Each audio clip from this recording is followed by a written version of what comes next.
The ground shakes, and dangerous secrets lie just below the surface. Find out what happens next on the Adventurers Guild. On the continent of Volanta, in the city of Dakar, there is a place where heroes are forged. Where legends are built one story at a time. What you do with this opportunity is in your hands, and the hands of fate.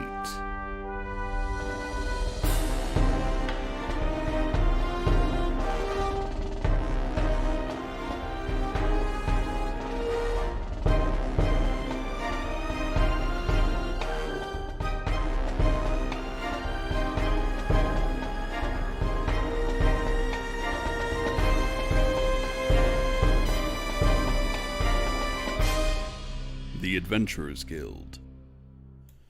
Hello and welcome to the Adventurers Guild. We're so glad to have you here. I am your host and Dungeon Master, Paul Cosca, and you are watching a weekly live-streamed D&D anthology show. This is episode 4 of our current mission, and you've tuned in just in time for the main event to start. In a minute, I'm going to catch you up on everything you need to know, but first, let's go ahead and say hello to our players. Hello, players! Hello. Hello. How would you say your characters are currently feeling having finally gotten to this town? Like good, except for the fact that we found a dead body right before we got here. Sure. Oh, except for that. Did we? Yeah, less good for that. Yeah. Definitely. Aside from that, how was the play? Yeah. It's just another day of dealing with the unknown. You know, it's just how it is. I mean, it's not like dead bodies are like that irregular for, it's just dead bodies here and dead bodies there. No, This is considerably a far less concerning way to find a dead body than Julian has dealt with dead bodies before. There you go. Yeah, my only quibble with it is we're walking into a town where someone probably knows this person and wasn't expecting them to be dead. Or everyone's expecting them to be dead. Them? Oh, wow. Yeah, James is currently carrying that dead body. Yeah. All right, well, with that in mind, a quick reminder for those at home, in case you haven't heard, very soon, maybe this week, maybe next week, our patrons are going to choose the next mission for the guild. They are the ones who have that power. And if that sounds cool to you, if you want to have a say in what happens in the show, head on over to patreon.com/adventurersguildshow. That link is in the description of this video. And you too can have that power, along with some other very cool benefits. So just head over there, give it a look, see if it's something that grabs you. Also, to remind you, if you haven't heard, we'll be giving away a set of dice from my workshop tonight. So stay tuned for that later on in the broadcast. All right, ready? Yes. Let's do this. Let's go ahead and get into the recap. The party has been journeying with geologist John Lebec to the town of McEntire in the foothills of the Takalda Mountains. The journey has been full of dangers, with the party having fought off a group of cultists and a pack of huge dire wolves. Just outside of town, the party found a dead body high up in a tree and a large patch of churned earth just below it. Though they're not sure yet what to make of all this, the party collected the body and are bringing it into town. And as you come into town, into McEntire, you feel a little tremor beneath your feet. One of these earthquakes that has been reported. Nothing serious, just you can definitely feel that vibration. James, you are currently carrying this the body of this dead man. You come up this hill and around a bend, and here is the town of McEntire in front of you. It's not a big town. What's in this immediate area are about a dozen buildings or so, arranged more or less kind of circle, all facing in. You see a large well in the middle. There's a larger building than the rest, which definitely looks like it's probably some kind of inn or tavern or something, some kind of gathering place. For this short walk into town, Lebec has looked a little uncomfortable at, the dead body that is being carried with everyone. He hasn't said much about it, but he's, as you enter the town, he pipes up and he says, well, I know that you need to take care of and arrange for the body. I've got my equipment that I need to set up in several places around the area to start to get a feel for what might be going on with the earthquakes. I would be happy to just go and take care of that while you deal with the body. If that's perfectly all right with you. Do they know that you're coming? Is there any kind of mayor or liaison that you must speak with? I honestly don't know. I'm just here to observe. I'll be just setting things up here. Are you comfortable going off on your own with all the goings on? Oh, I mean, probably. That doesn't sound so certain. Well, having gone through a forest with gigantic wolves, nothing is certain, I think. But I don't see any wolves here. Do you mind company? I think I would join you on your stroll. Sure, if you'd like. I just don't want to be around the dead body. That's quite. If I'm to be quite blunt about it, I would rather not travel with the body. Why? Death makes some people uncomfortable, James. It's a corpse. It's a dead, rotting former person, and you all in your trade, in your profession, might interact with those commonly. I do not. Fair enough. If you become a former person, how would you like us to handle your body? Hey, Lebec, mind if I join you too? Lebec does not answer that. He looks a little more flustered. He says, yes, I'm sure that I will catch up with you in an inn or tavern or something around. And he kind of scurries off a little bit towards, kind of aiming towards the south part of the town. Yeah, I'm going to follow him and Emiliana. Okay, so Crickstump, Emiliana, and Lebec are headed off to begin setting up equipment. The rest of you, scoping out around town, you can see that the first building that you encounter looks to be like a feed and tack kind of store. I'm making myself some notes here, so I make sure to not mess things up later. The next building looks to be a general store. And you note, not a especially big one. The third building, and this is all kind of on the north end of town as it loops around. The third building is certainly the inn. You see a sign out front that says 6 Degrees Saloon. And then kind of near the end of this row, you can hear some and smells like a blacksmith type shop. And at the end of that row is a building that just says Trading Post on the front. So there's no like sheriff or anything? Nothing obvious. Okay. Julie wants to get a vibe check on this town. Yeah, go ahead, do that vibe check. Make a perception check and an insight check.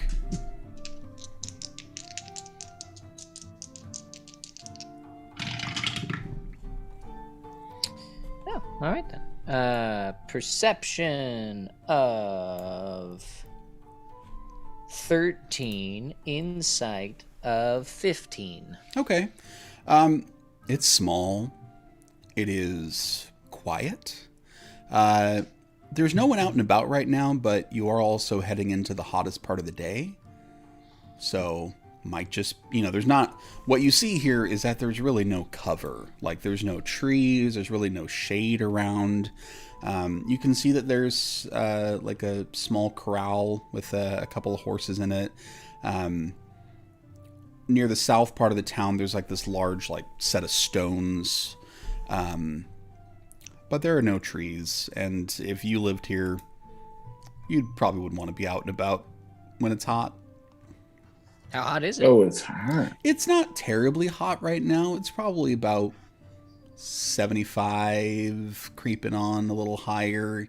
But the sun is just direct, you know? There's nothing blocking it. Got it.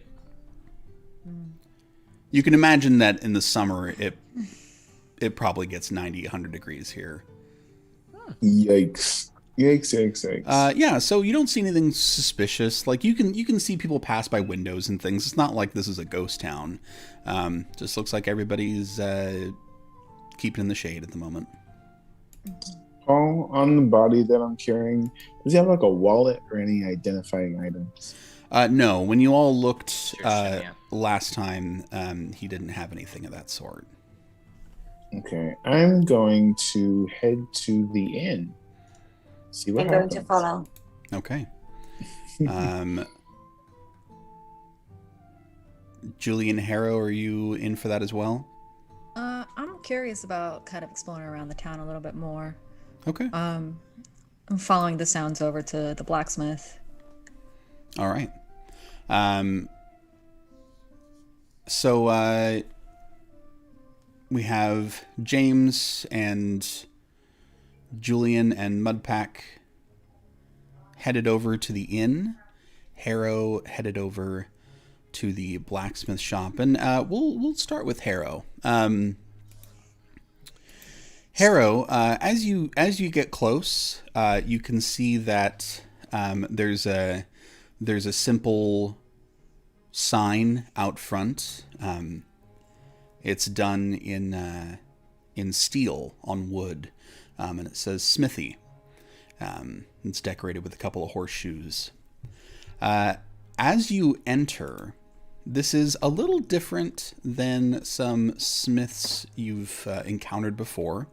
There are a couple of blades around, but most of what is behind the counter are firearms. Firearms of different shapes and sizes. And as you enter, a quite tall human man sets down some tools, looks over and says, "Oh, hello. How do you do?" And you can see he's dressed, let's be honest, he's dressed like a cowboy. He's got a leather vest and a nice red shirt, comes up at the collar. He's got low-slung belts with 2 holsters and 2 pistols. Let's not beat around the sagebrush here. Yeah. He's a cowboy. He's got a cowboy hat. He's got cowboy boots. Cowboys! Oh yeah. Harrow's taken off her hat and she's looking around, curious. Is it evening or afternoon? We're coming into like just afternoon. Afternoon. She says, "Oh, good afternoon. This is interesting. So you've got some curious-looking weapons back there." Yeah, howdy, ma'am. I would ask if you're new in town, but that does seem pretty obvious. Name's How Val. obvious. And he nice. reaches out his hand. Nice to meet you, Val. Only obvious because there's not too many of us here in McEntire. You learn everybody's face pretty quick. All right, Val. So you made these? Sell them? Yes. What's your story? Both. I've been the farrier and general goods blacksmith, but met a man who could make a gun. Learned everything I could from him, and I find that they are the best tool for pretty much whatever job I'm doing. They look mighty impressive. I've only ever once come across them. Are you in the market for a firearm? Unfortunately, I don't have the currency right now, but I've got some items I could possibly trade. Might interest you. I can only assume that a weapon like that is going to be quite the. It's going to have quite the price tag on it. Well, it can. Just depends on what you're looking for. He reaches up to a shelf and pulls out kind of a simple pistol. He says, simple ones like this can run you about 40, 50 gold, depending on the quality. But I got pieces ranging all the way to 500, 1,000, 2,000 gold. Prices for all kinds of budgets. Now, I don't do much in trade unless you've got steel or other things I might be able to use directly. But you might be able to trade some with Fenwick at the general store, maybe, or Everett at the trading post. They do more in trade than I do. If you don't mind me asking, what brings you to McEntire? I'm part of an expedition. We're here to explore a little bit the rumblings that be going around. Oh, well, yeah, that's definitely been bothersome for some folks. Well, glad to have you. Well, there's a gentleman that we've escorted here who's interested in it from an academic point of view, and we've been protecting him mainly, and more than likely he might come across a little bit of trouble as we continue. Well, Sure. I hope not too much trouble here in town. I hope so too. I'll take a look at the general store and the trading post, see if that could potentially do a little trading. You wouldn't by any chance would possibly want the materials that you get from a crossbow or some bolts by any chance? Would that be useful to you? Could. Let me take a look at them. Hera removes it. It's just a regular, just handheld crossbow, and they have a light crossbow, and they have 20 crossbow bolts. Okay. As he takes a look at that, let's go ahead and pop back with this other group coming into the saloon. Because it's a saloon. It's A saloon. It is. Oh, I thought it we was got just them swingy doors. in. Got them swingy doors. You walk Flowers. up the steps. There's a small little porch here, and you find yourselves at the 6 Degrees Saloon. 6 degrees. And there are, in fact, a set of batwing doors that swing open as you enter. There are about 8-10 people inside. It's a larger place, so 8 or 10 people don't take up much of it. But the talk definitely stops as you enter, since you are carrying a dead body. A couple people stand up. A half-elf comes out from behind the bar, says, Hold on now, what's going on here? I would like to lay the body down on the closest table. And I say, we found this man on our way to this town. I was wondering if anyone knew him, so we could have some proper burial rites. Okay, I need you to make a persuasion check. Wait, what? I'm persuading them? I mean, you just walked in with a dead body. They Dead just body. they want to make sure that okay. that everything's good here. Good thing I have +5 persuasion. What could possibly go wrong? Famous last words. A 13 +5. Okay, and she rolled a 20 for insight. I'm not lying. Yeah, no, she looks at the body. She sees that there's, he doesn't look murdered. Doesn't look like he was stabbed or anything. And she relaxes a little bit. One of the other patrons in here kneels down next to the body and says, "Oh, god damn, that's Randall." Did Randall Randall. have family here? The half-elf who first approached says, "No, Randall didn't have anybody here. Where did you find him? What happened?" We found him at the top of the tree, tied to the tree, not like he was trying to hide from something down below. As if he couldn't get down. Oh, wouldn't get down is probably more accurate. The earth at the bottom of the tree was as if it was tilled by something below. I'm going to be honest with you folks. This is all very confusing. She motions the guy who knelt down next to his body, and she says, "Chip, can you get him to the back? We'll figure it out in a bit." And he and another person pick up the body and carry it to the back. All right. Well, that was quite an introduction. Who are you? We are accompanying a man of the Geologist Guild? Geologist Guild?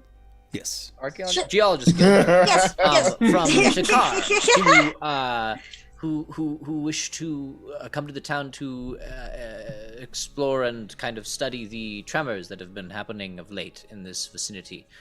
And as we approached town, we came across your poor compatriot Randall here, high in a tree.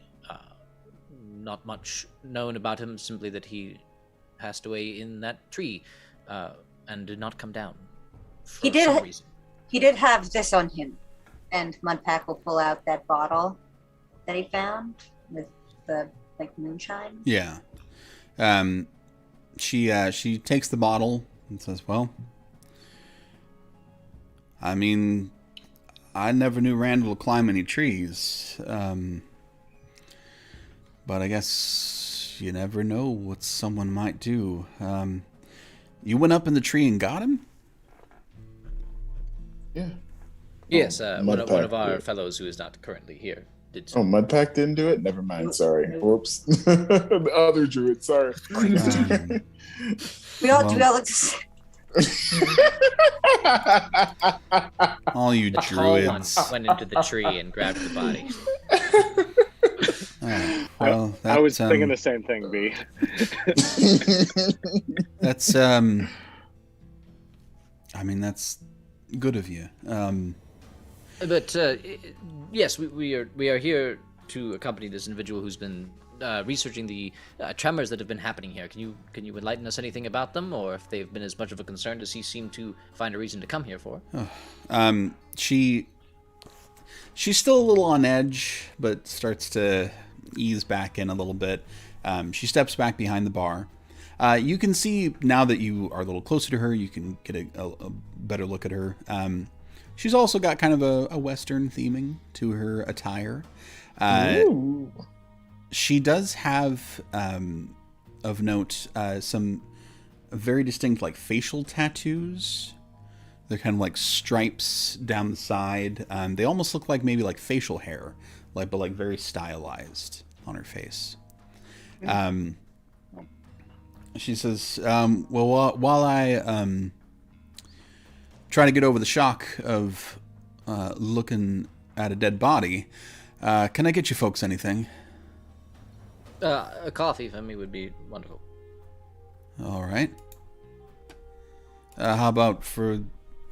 She points at Mudpack and James. Do you have this moonshine? Do you have some more of that? She uncorks it and sniffs it and says, "Yeah, I got some of that around." To Randall then. Mudpack, you getting anything? Mudpack is okay for now. Okay. She pours you, James, a clear, strong-smelling spirit, and you get Julian, not a fresh cup of coffee, as it's been a couple hours since anyone was wanting coffee, but it is a cup of coffee. There you go. He's used to that. She says, "So the earthquakes? That's why you're here?" Apparently, they've had enough of an impact to draw the attention of somebody from the Geologists Guild from Dakar. So, yes. I mean, yeah, there's why we are here. There's been a whole bunch of them. For how long? I mean, I guess a few weeks. Few weeks? I mean, I guess you can get used to anything, right? Nothing seems disrupted or broken, or, I mean, you know, occasionally glass falls off the bar or something, but is it serious? Is it bad? Well, Bad enough nothing. for us to get here. Has anything like this ever happened before?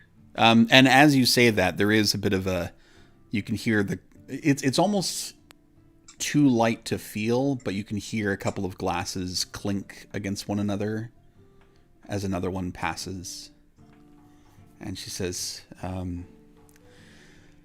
mean, I'm not terribly worried, but then again, maybe it's just because I'm ignorant of it. Maybe I should be worried. Nothing's ever happened like this before.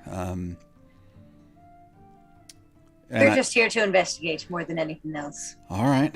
Well, that's it's good to have you investigating, I guess.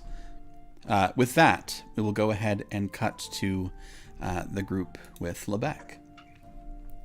So Emiliana, Crickstump, and Lebec, you are heading. Lebec takes you to the southern edge of town.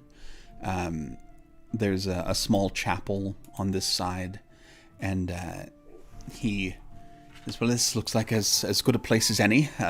He takes off his backpack and pulls out this like metal tube looking thing, and he very carefully like opens it up, and a couple of like prongs come out, and he it's a strange looking object. It's brass.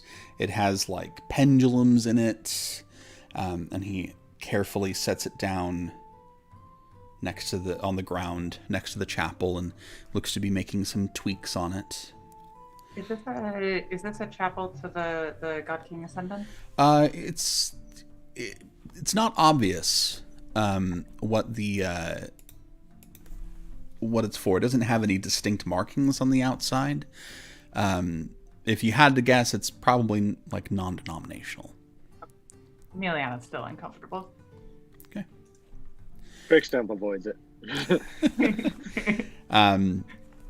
Lebec finishes setting it up, and he says, "Well, that's one down. We'll have two more to take care of." What's that supposed to do? Are we waiting for it now? Well, it will give us quite a bit of information if there is some kind of centralized location, some point where these tremors are coming from. This will help give us that point. Oh, that's some fancy machinery there in the back. I don't make it, I just use it. Well, I mean, I'm sure you know exactly how it works and all. I know how to read it when it tells us things. Yeah, that's close enough. That's still some smart work right there. Sure. Well, thank you. I do appreciate that. And you can feel a little bit of a rumble. Well, we best get a move on then. You can see the pendulums move inside the machine. And he says, "Oh, it's very active here. It's unusual for them to come this often. Yes, I would say. I mean, you might expect some repeated aftershocks after like a large earthquake, but to my understanding, there's not been a large earthquake here. Now, from everything you've told us, it's just multiple of these puppies. There's little shakes every now and then. Yes, that's... We get to move on then. Yes. And he scurries off, heading... Let's see, what part of town is he headed towards? He's going to head towards, like, the east part of town. Just want to keep, like, the head on a swivel, see if I can see any more of the earth that's been tilled up or anything, you know. Go ahead and make a perception check. I don't know this town, but anything out of the ordinary. It's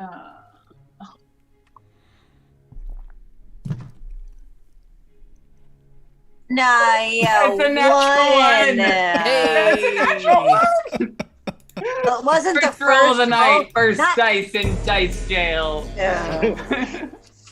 Strong Wow. start. It's good to get out of the way. Yeah? I guess. Yeah. First roll of the night. Love it. Love that. Good sign. Good sign, guys. Natural Love- one to start us off. Love to see it. You know, the nice thing about a nat James, one... James had his persuasion. Oh, that's true. That's true. The And nice the thing vibe about a check, nat and the one vibe check.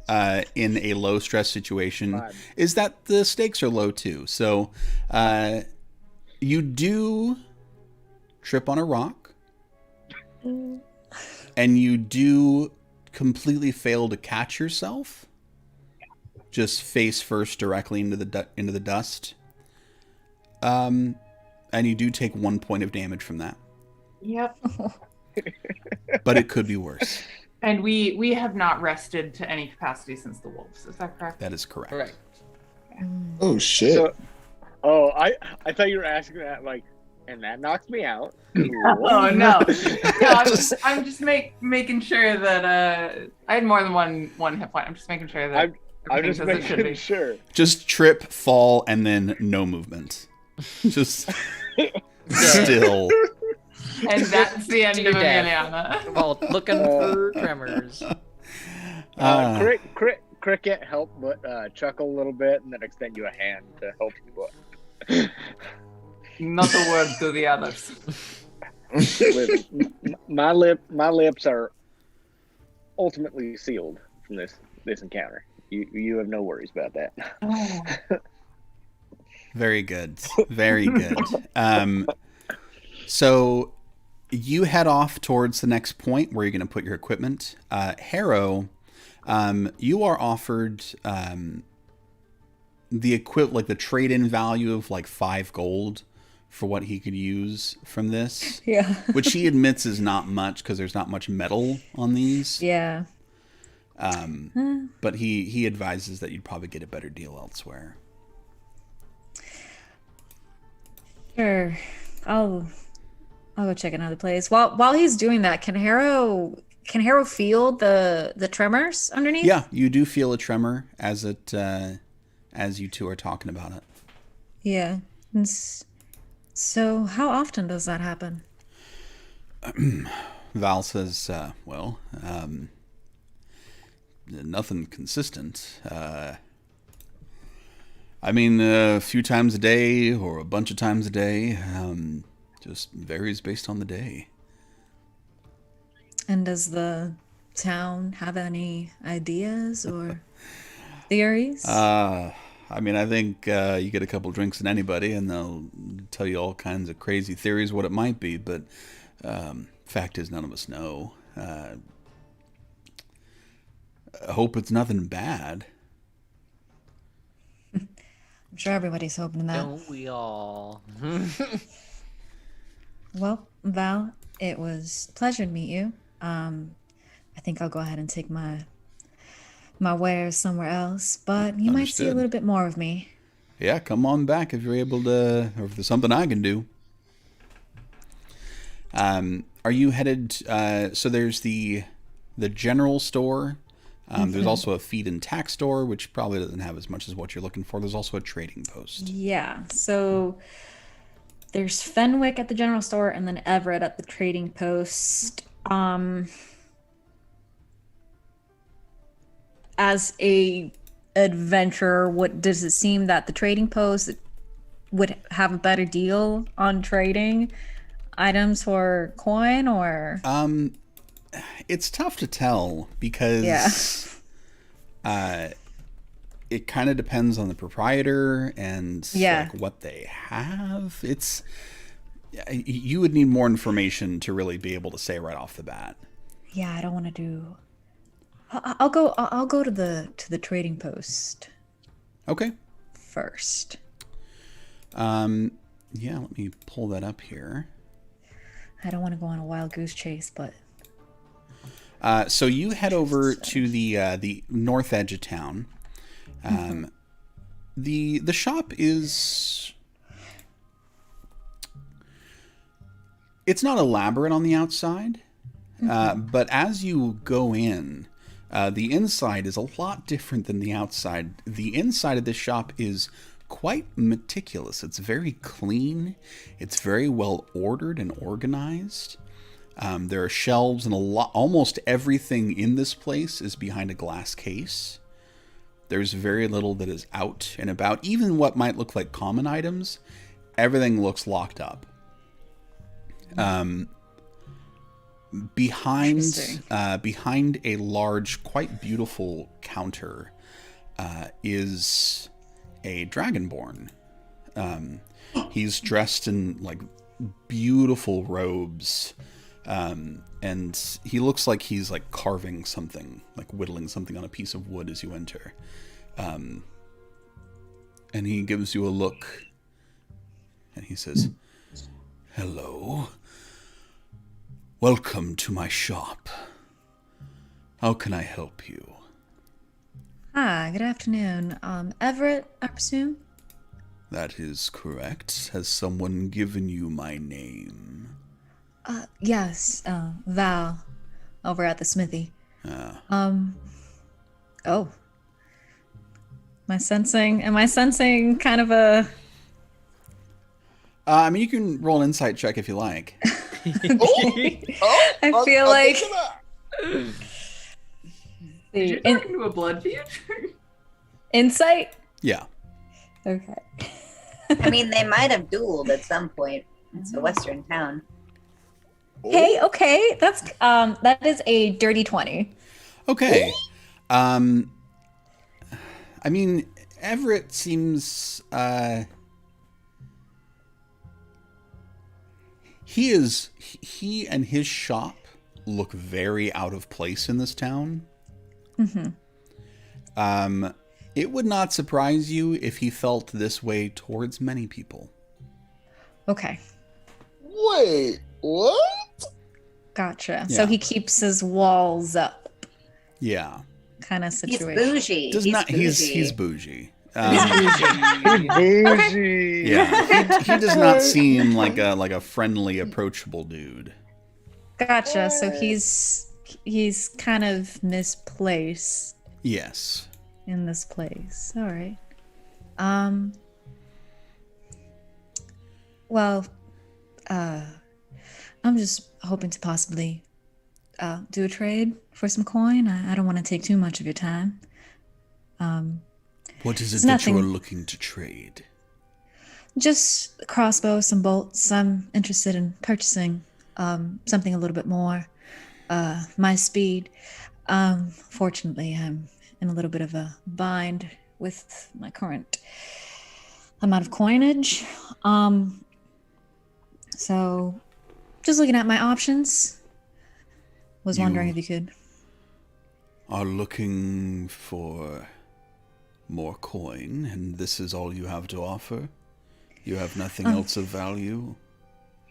Well, I do have something else, but I feel like you have quite a bit of interesting items out here. I don't know how interesting this would be to you. You seem like a very interesting fellow. Go ahead and roll a persuasion check at disadvantage. Ooh. Disadvantage. I'm just trying to throw compliments at him. This is smooth. Okay, that's a 15 for the first one. Let's see. This is persuasion, right? Persuasion. Okay. Oh, okay. A 12. Okay.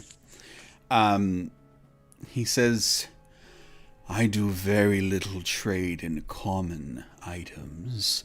If you are looking to put up some kind of collateral for more coin, that might be something I could do if you have something of value. Well, this might not be quite a value, but... And she pulls out the direwolf teeth, not all of them. Mm-hmm. She pulls out 4. She's also want to make sure that she's being fairly humble with this gentleman.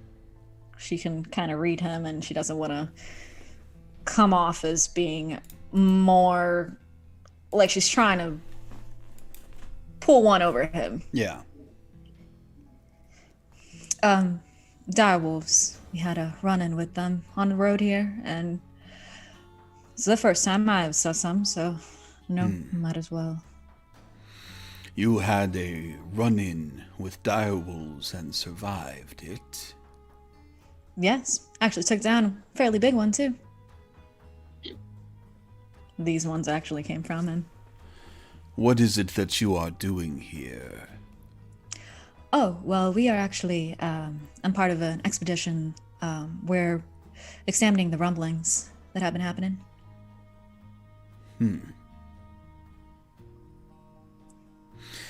He's gonna make an assessment. Ooh. Make an assessment. He says, I don't know that I can help you. What? Damn. That's fair. Harrow, just while you're in here, go ahead and roll a perception check. Perception. All right. This die has been nice to me, so let's try There's this. a body behind the counter. That's a 17. Okay. This dice is being really good to me today. One thing that you do note in here is that behind the counter, kind of on its own separate locked shelf, there are a number of scrolls. So, what you've learned in this this venture to the trading post is that Everett's a little difficult and not very nice to deal with, but there is some valuable stuff in here. Gotcha. It's a little bit out of my depth. This isn't a commentary on the restaurant chain, the Trading Post, is it? I've never been to that restaurant chain. Neither have I, but they look really fancy for being called the Trading Post. Anyway. CEO of the Trading Post, if you are watching, our official assessment is that it looks kind of fancy. It's intimidating. It doesn't look like friendly just because it's called the... What are you trying to pull? Sorry. I'm so sorry. So if you want to change that opinion, hire us for an ad. Yes. Mr.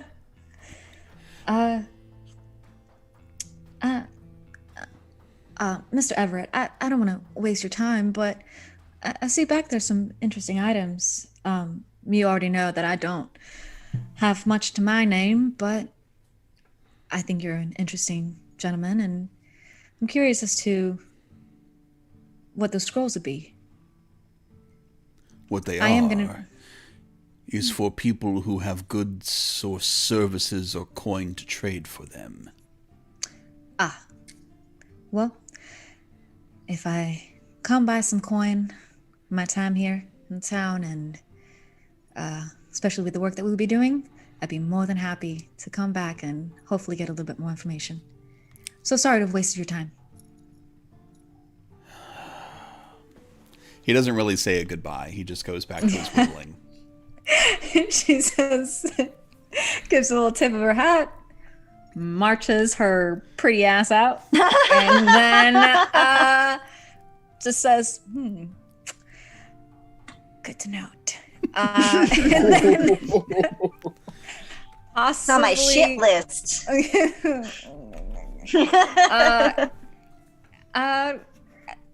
She'll try Fenwick. All right.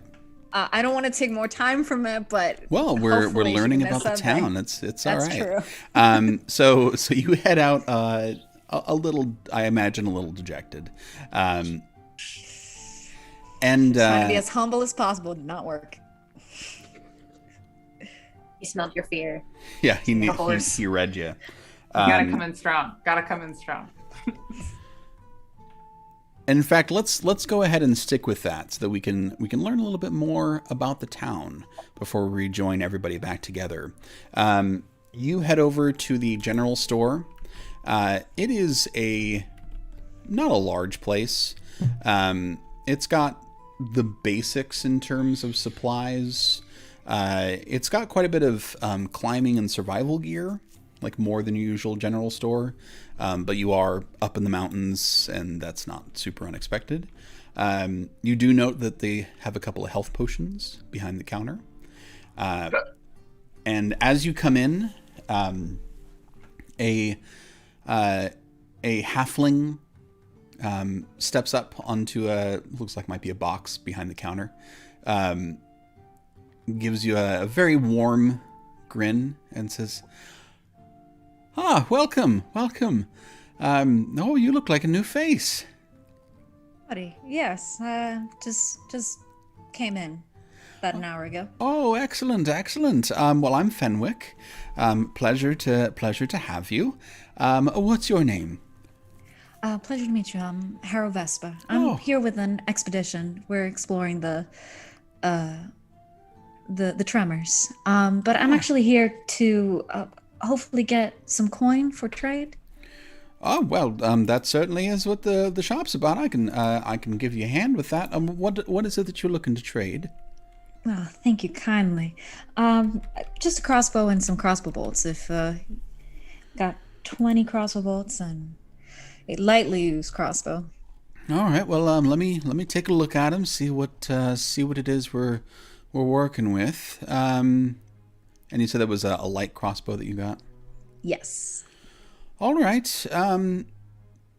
Well, I think for the crossbow and the bolts, I mean, obviously I got to be able to turn around and do a bit of profit on it, overhead and all that. I could do 12 for the set. It's not bad. Let's see.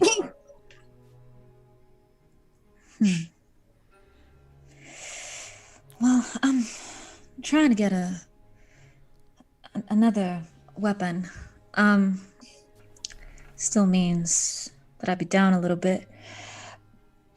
But I'd be able to throw in something in there, something interesting that might possibly bring a little bit of interest to your store. Well, if you'd what do like you to look got? at it. Yeah, what do you got? She takes out the direwolf teeth again, but she only takes out 2 of them this time. She takes them and turns them in her hand. She says, interesting. How many of these you got? I have 4 total.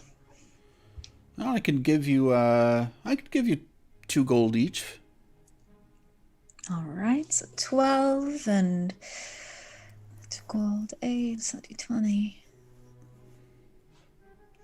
It's 20 gold total. How about we maybe do 22? And Go ahead and roll a persuasion check.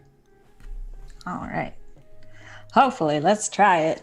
I'm bad at doing this part of the of the Dungeons and the Dragons game.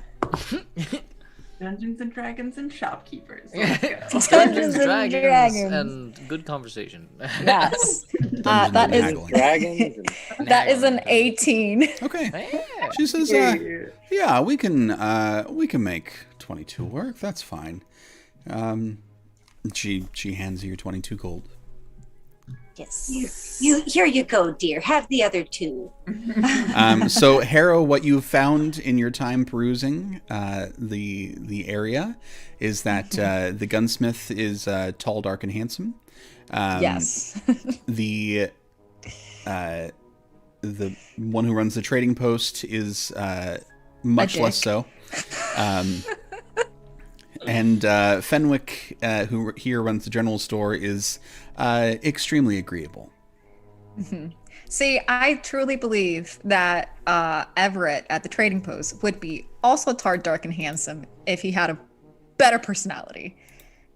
I am committed to that. But unfortunately, no, he doesn't. So remember, incels, it's not about how you look. It really is just that you have a shitty personality. Yes. Not having a brain that counts, it's how you use it. Yes. Guys, we're about to get doxxed. You better calm down. Sorry. 4chan takes down the stream. Okay, guys, it's not Twitch. We're not going to get rated. That's why we're on YouTube. Let's be honest. So she thanks Fenwick for her kindness and everything, and then she takes money and goes to the inn. Doesn't go immediately back to the smithy. She's gonna go share some information with her group mates. Sounds good. So those who are hanging out at the 6 Degrees Saloon, Ren listens to what you have to say about the tremors, and eventually Chip, the one who brought the body back, kind of comes back and tells Ren what he found with the body, and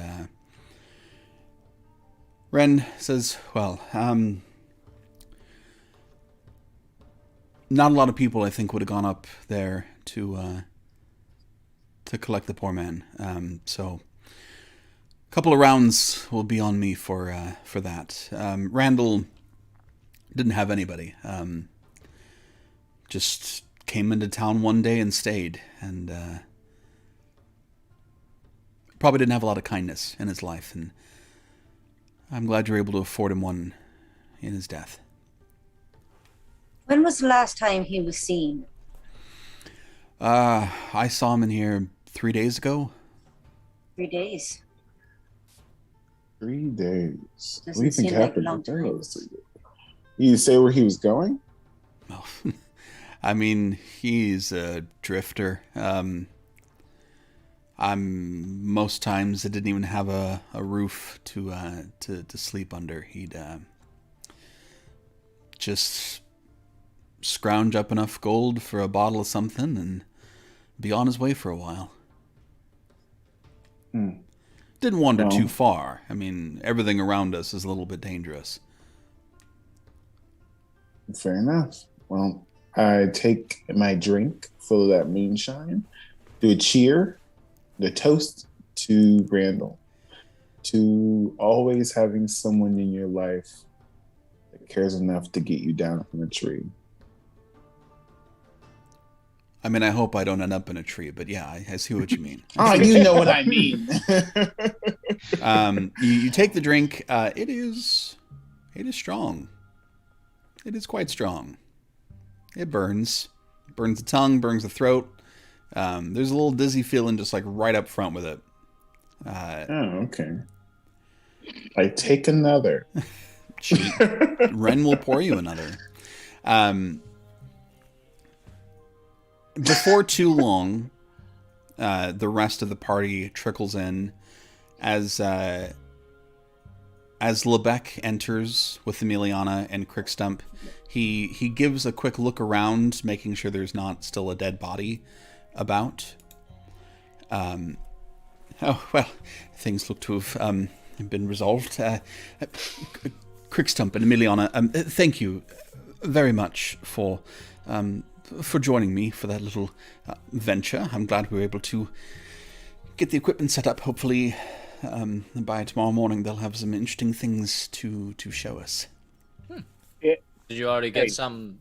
Is it working? Like, is what you are doing working? Oh, yes, everything seems to be in working order. It takes some time for them to calibrate with one another. There's a bunch of magical things I don't necessarily understand, but they'll be collecting data the whole time. And hopefully by tomorrow morning, especially if there's another of those tremors, or perhaps two, the more it happens, the more information we'll have. Hey, Lebec, this just crossed my mind here, but I've been adventuring long enough to know that there's not some great people out there. Should we be keeping an eye on your instruments overnight, or do you think they'll be fine left out by themselves? That's the point. So the way he set them up was kind of out of the way, like they weren't in very obvious places. Okay. He says, I think they'll likely be all right. All right, I'm just keeping up my guard there. I want to make sure you get what you need to. They have some magical alarm things, which might spook someone enough to drop it. I like I said, I don't understand all of it, but I think they'll be all right. All right. I do appreciate your forethought, though. That's very considerate. It's one of the few times I have it, so I might as well use it, right? And not too long after you all make it back in, Harrow joins you as well. And once again, you are all reunited here. And it feels. No, we don't have the No, rights. I know. We don't have the rights. I stopped myself. You caught yourself. Well done. And things are starting to calm down a little bit here in the saloon. You can hear some people kind of talking about Randall here and there, and seems that there's a little bit of somberness, but also it's not that somber. Lebec says, I am going to go ahead and arrange for the rooms. I know it's quite early, but I'm quite exhausted and would probably be tucking in before too long. And I was wrong before about the time, because that was just absolute brain fart in my head. We're looking at about 5 p.m. at this point. Oh, wow. Is there a piano in the saloon? There is not a piano in this saloon. Dang it. Don't play a piano. What? No Dropping fiddle? the ball on saloon stereotypes. I would love for you to tell me how you think a piano would get all the way out here. They built Magic. it. The piano would have to be in a bag built of here. holding. Boom. There's Done. a man in the trading corner cards. playing like the knife game. Yeah. It's not too rough of a bar. It's just, it's not like the bar from Tangled. It's just, a nice, simple, classic saloon. Sans piano. Dang it. Lebec goes up and arranges for rooms. Just however, 1, 2, 3, 5 rooms. I'll sleep outside and keep an ear to the ground. Ren says, well, we only have 4. Perfect. So 4. I'll be outside. Lebec, as he's collecting room keys, he comes back and hands... who wants to take the room keys to pass out to everyone else? Because he's not going to take the time to do it. I will do it. Okay. He hands the room keys to you, Crickstump. He has a key, and he also has a bottle of wine. And he says, I ordered a bath. I hope the rest of you have a lovely evening. You know what? I think he might get along with Everett. They seem bougie together. So he Be a takes fun his friendship. he takes his bottle of wine and he heads off to a bath. Actually, can't- what's his name? The Dragonborn. He was I actually can't kicked. either. He was actually kicked out of the Geologist Guild. Yeah, Yeah. that's why I That hate must it. be it. Yep. Yeah, I can't imagine Everett coming in here for a drink. He's just too much of a. Hera will share the information of what she found around town. So we'll share about Fenwick, halfling, general store attendant, very kind, very amiable. Val, very handsome, very kind. Blacksmith also Ooh. mentions the firearms and she kind of pointedly makes an interest in the fact that he builds firearms. And then she mentions Everett, and she's just, he was an interesting fellow, to say the least. And it should be noted that Val is not the only one armed in town. You did see that Fenwick had a pistol in a holster. And Ren, behind the bar, also is armed. Oh. There's a lot of armed folks in this town. I would hope everyone has Gunfight. at the very least, so. Going to keep on everyone's good sides. Fair. Yeah. Harrow's been eyeing them, not in a wary sort of way, but in a very interested kind of way. Ooh. Just wants to get her hands on a pistol. Well, Are we talking about firearms right now, or?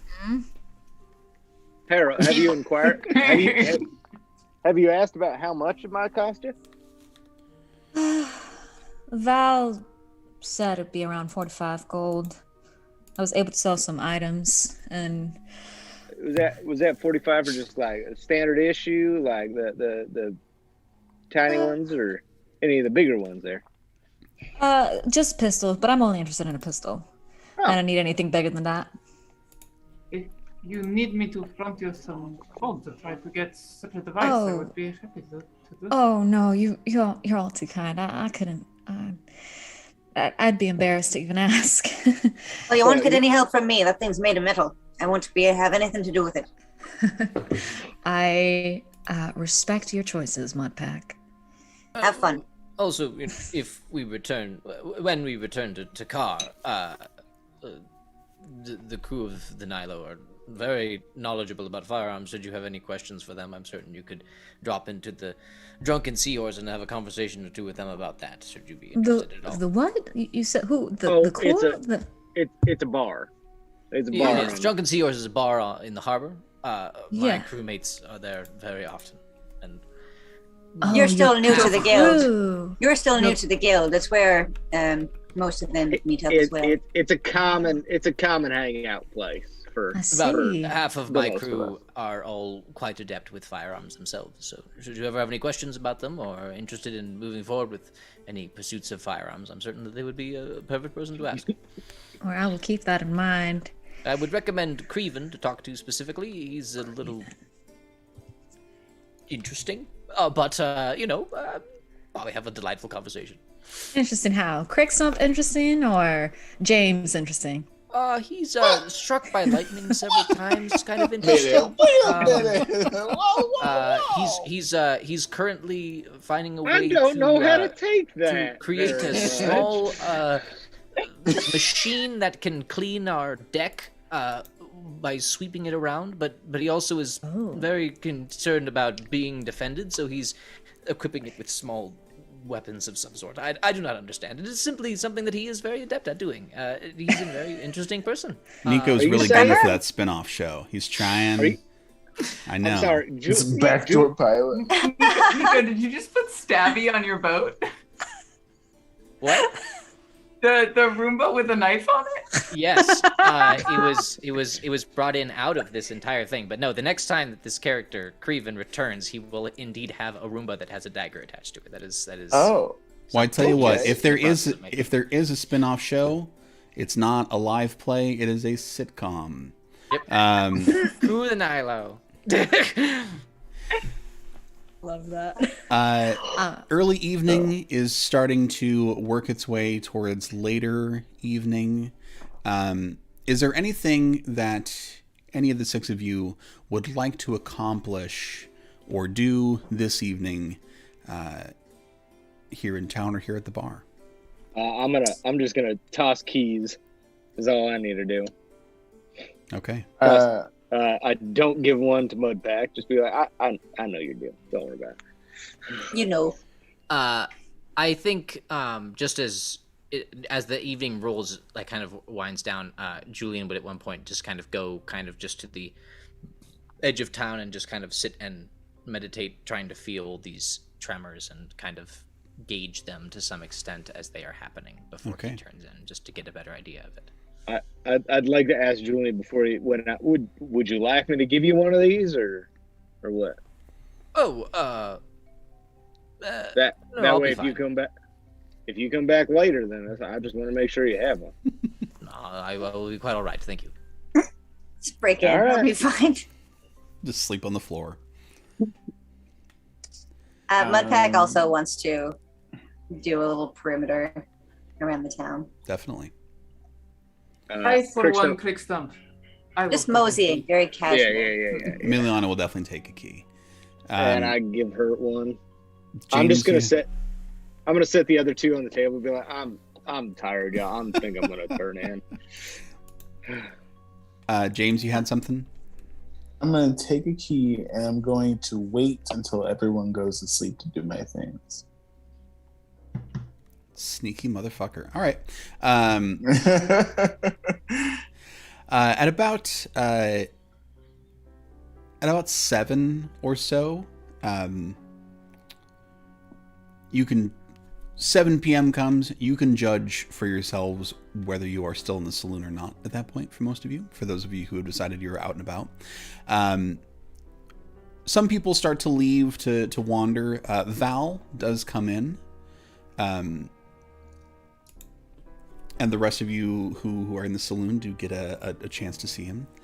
As he comes in, he does catch sight of you, Harrow, and he tips his hat a little bit. And he wanders over to the bar, grabs a drink.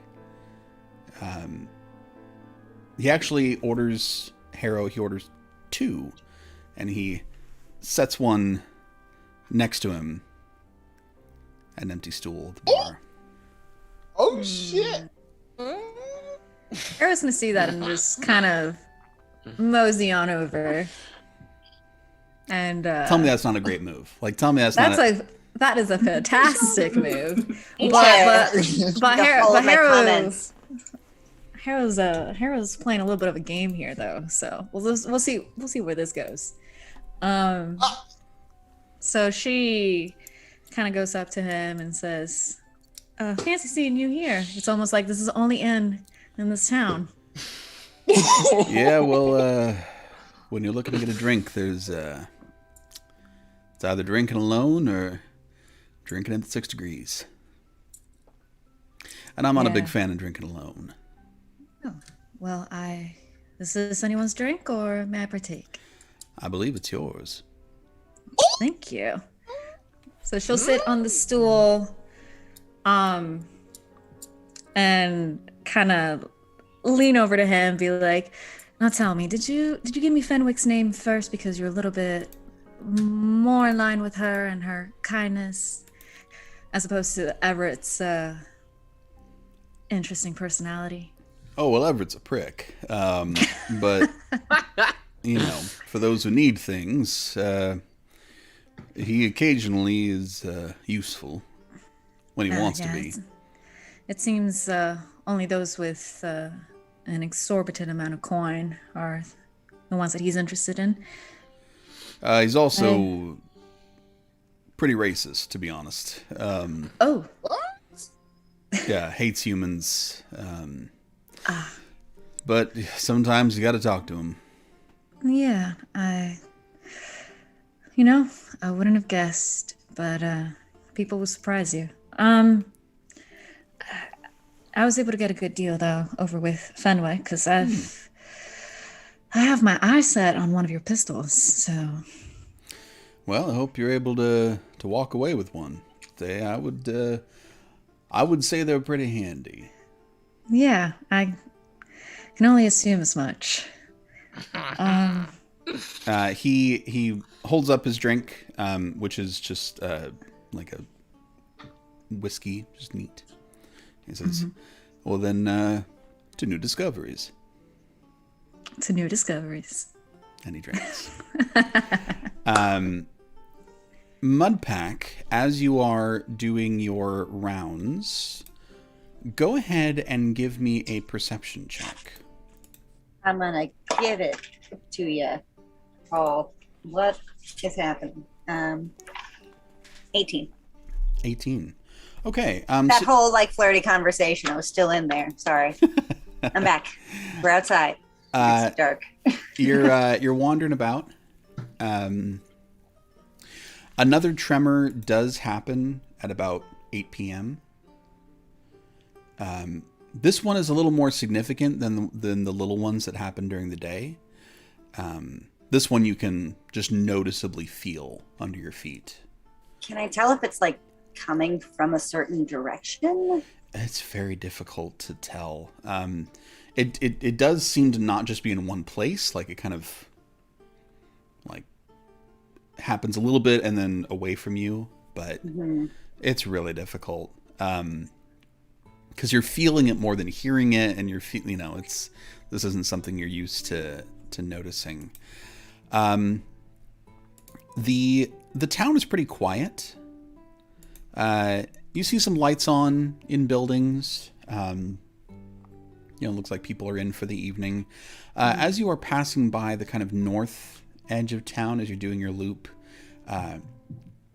you look across the creek that runs behind, kind of to the north of town, and you see that across the creek there is a decently large campfire. Just one, but it looks like there is some life over there, kind of by itself. Mudpack's going to make his way over there. Not too stealthily, but as if to let an animal know that his presence is like there, but not like singing or anything. Yeah. He's gonna walk up to this campfire. Yeah, it's like when I That was a very long way to say just I'm gonna walk up. Anyway, yes. No, it's like when I walk outside my workshop at night and there's like bears in my fucking yard, and I'm like, "Hi, bears, please." Hi, bear. Bear, you're a bear. You're a good bear. Keep our distance. Yeah. There's bears out. We find bear shit in the yard, and it's like I work out here at like 1 a.m. I don't want to be eaten by a bear. We don't want you to get eaten by a bear either, Paul. Make yourself big. Don't run away. I should note, I've never seen the bear. I just know that it's like around. If you see it, that's the end. So I know. You're good. The only wildlife that I've seen around was a raccoon that camped out right outside the house, like right outside our like fenced-in catio, and 100% just refused to budge. I yelled at him. I like tossed little things at him. He just like yelled back. And I'm not ashamed to say it was a little terrifying. Like the raccoon won. Yeah, like the raccoon definitely won. This that thing one. the size of a Pomeranian who has no fear. Fuck that. That thing it'll kill me. The little thumbs. They got little thumbs. people hands. Yeah. I don't trust them. I'd be scared of them too. I don't trust an animal with people hands. Them and the long fingers. Yeah, not to be trusted. Them long grabby fingers. All right, so Mudpack, you are heading over to this camp. Yeah. Okay, so you're heading over there. Julian, where would you like to set up for this meditation? You can be around town. There's this large rocky area in town that you could kind of get a better vantage point in if you wanted to. Is there there's the town. Does the town like look out over some kind of valley or not really? There's to the mountains. Yeah, or whatever, to the north. The north of the town is where the mountains like really start to take off. Okay. Around town, you've got the big forest, so there's not really a view so much. I would say he probably sets up looking out towards the mountains. Okay. Where they start off. So right on the edge of the north edge of town there, I guess. All right. And what is it you were trying to perceive? Just to gain more information about the tremors?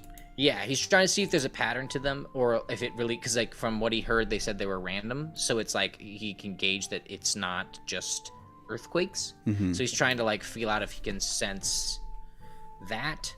But I mean, there's not really anything you can gauge with a divine sense or a magic, detect magic, because they're not going to be that close. Right. So, go ahead and make a perception check and a nature check. okay.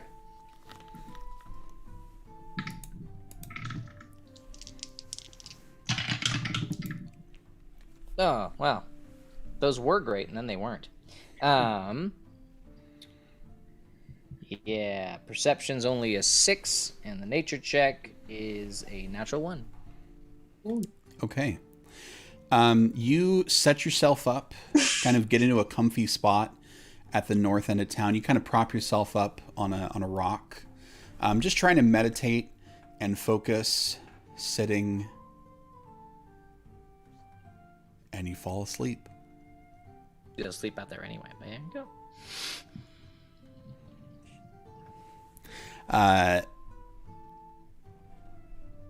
Crickstump, are you poking around town as well? Or you just wanted to sleep outside? No, not outside. I literally just I meant to say put one of the keys down, took the other with me, and just said You're crashed. I'm crashing, guys. Yeah. I cut a man loose from a tree today. I'm tired. I'm going to bed. That's enough to wear a man down. You know, I have no need for any guns or what I might handle with them. So, No pistols. I've never said pistol. Emiliana, do you have anything you would like to do this evening? People are kind of going out and about and doing their thing. I want to ask around the bar, see if anyone's seen a kid in a red cloak. Yeah. Heard anything about a kid running loose? You ask around, and people are friendly enough and happy to talk to you, and nobody's heard anything Yeah. like That was that. gonna be the answer. Yeah. Yeah, that's about it. Okay. I'm gonna. Hello, I'm going to head upstairs. I don't know what the room situation is, but if we end up sharing, just knock on the door. I'm a light sleeper. I'll come let you in. Make sure to do that. Harrow. Val is definitely into you. He's fairly gentlemanly about it. He's not being especially overt, but he's 2 drinks in, sipping on a third, and definitely interested. Harrow is going to drink the rest of her drink and then take out her flask and take a sip of that, and also ask if he'd like to try her whiskey. And as he's taking a sip, she's going to say, well, if it's up to me, I don't really want to disturb my friend while she's sleeping. So if you have anywhere that you'd like to take me with you, I'd be more than happy to go. He finishes his drink and caps it, and he says, why don't we take this one to go?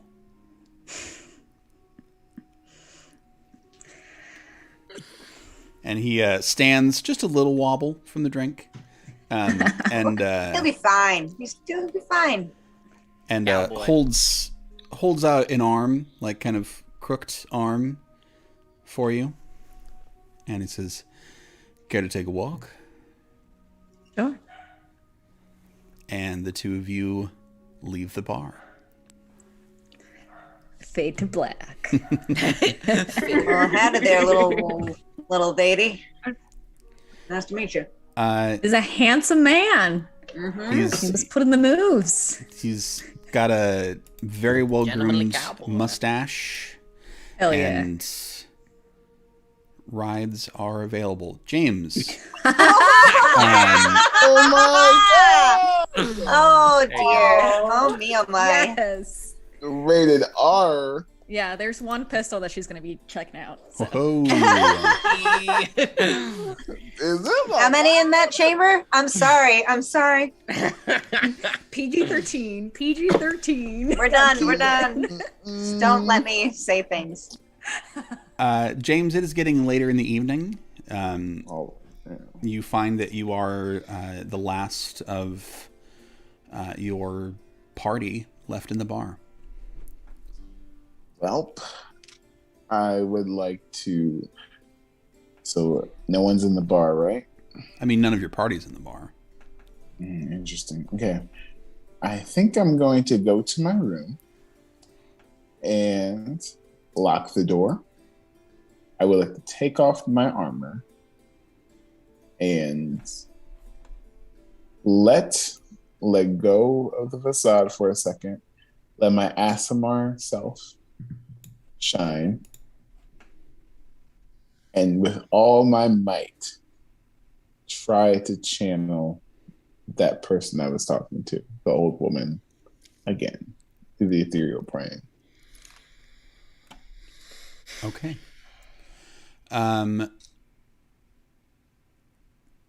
Go ahead and make a persuasion check.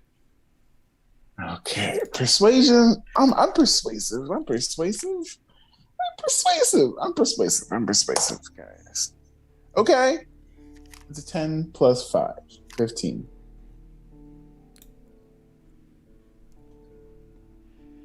All right. You push out your awareness. And you hear a voice, that same voice that spoke to you before. And it says, "There is currently a danger so nearby. Get out of that, and then we can talk." What? No. We have to talk now. You cannot bargain with your life while you are risking it. What if I didn't risk it?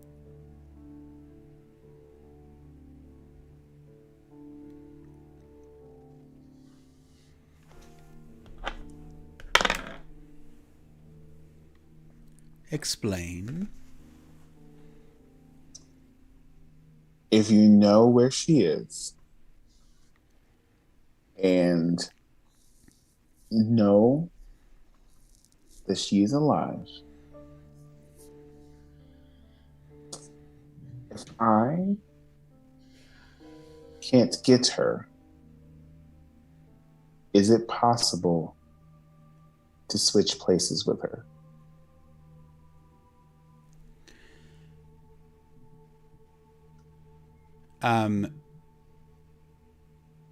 You hear the voice just right behind you, and it says, "You are in such a rush. When we are discussing matters of eternity, a few days hardly makes a difference. Be patient."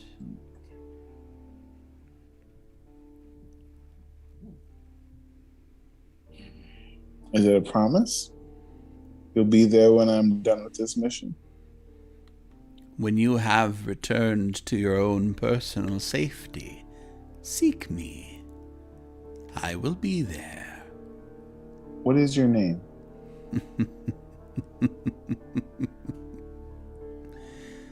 And you feel the presence in the room fade.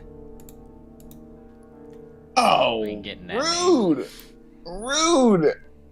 That question was really cute. It's a demon.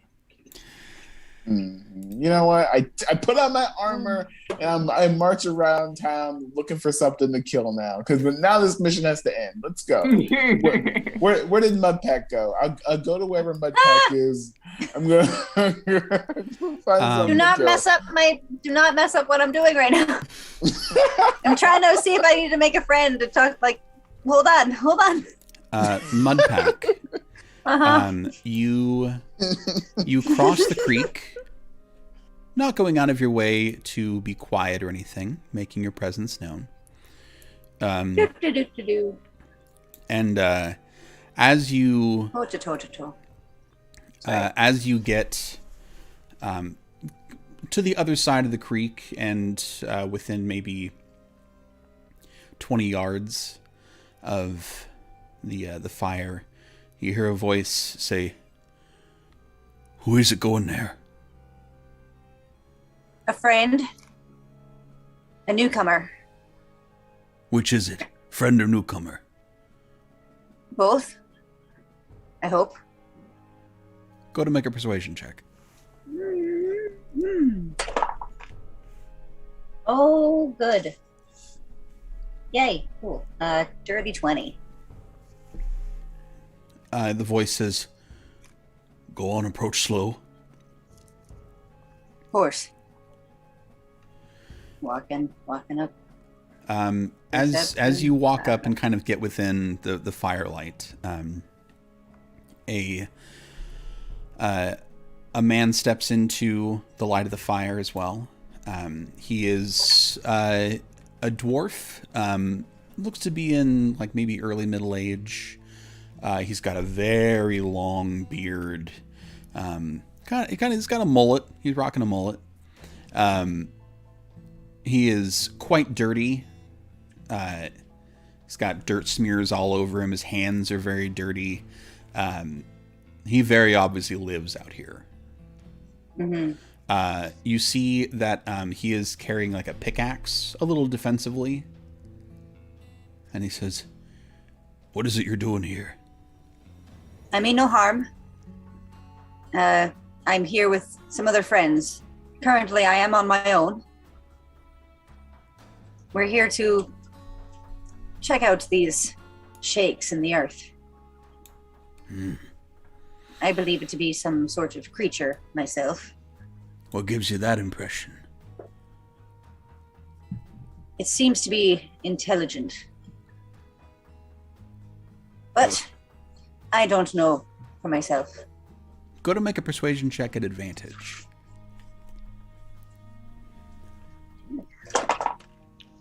Ooh, well, that's an 11.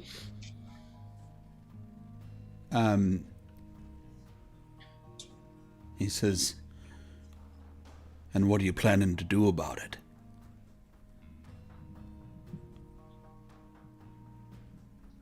Not sure. We'll find out what we need to do when we find out what it is. Are you and yours armed? Are you prepared for a fight if there's one?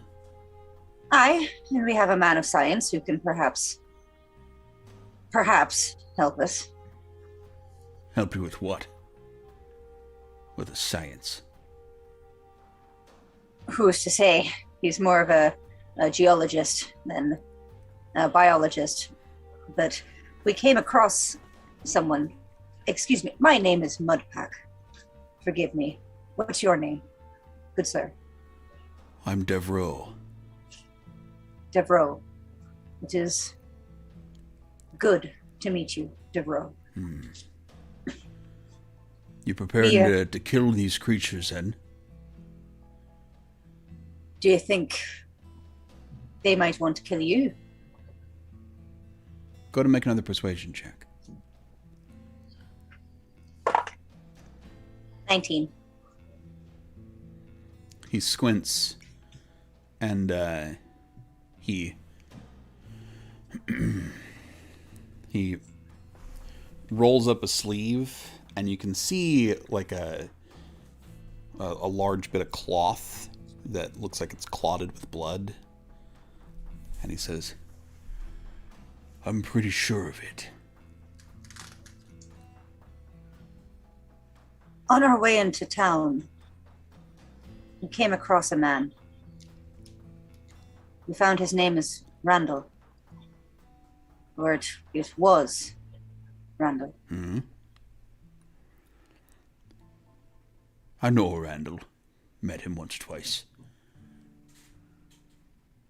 Well, I hope you won't be too sad to know that he has passed. Not too sad at all. What did you know of him? Useless sort. Drunkard.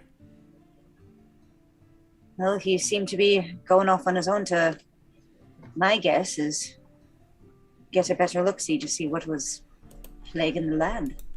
What makes you think that? Up a tree is a good lookout spot. And you think he went up there to be looking around? Or to hide. Go ahead and make another persuasion check at advantage.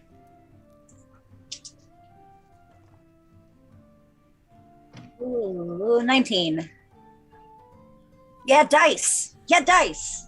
Mwah, I love you. He says, 3 days ago, in the evening, I was near the fire, felt one of those quakes. Something reached out at me. Gestures to his arm. It's all bandaged. And he says, couldn't see where it came from, which means whatever it was a distance. He goes around to near his tent, scrapes away some dirt, and he pulls out this large thing. It's a little difficult to see in the dark and describe it, and he tosses it to your feet, and he says, managed to knock that off of it before it managed to take me away with it.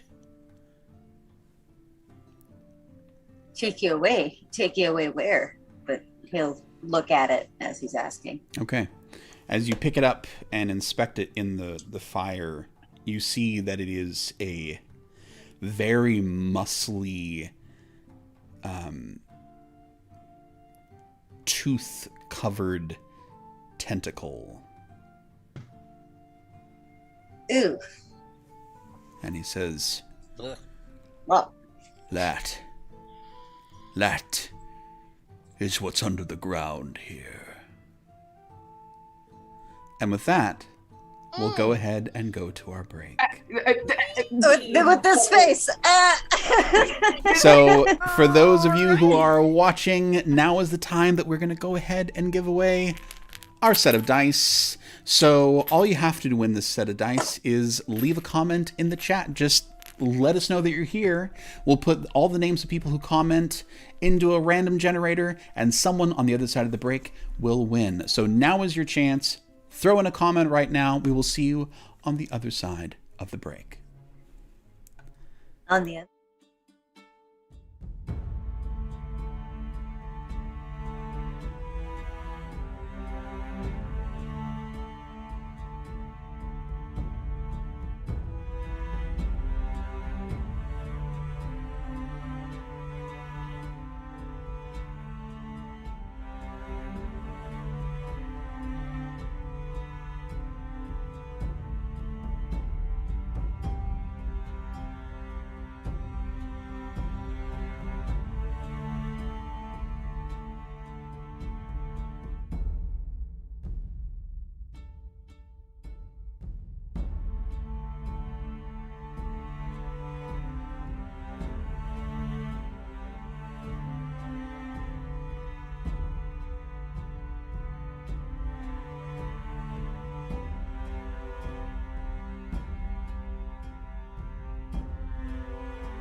And we are back. Hello, hello.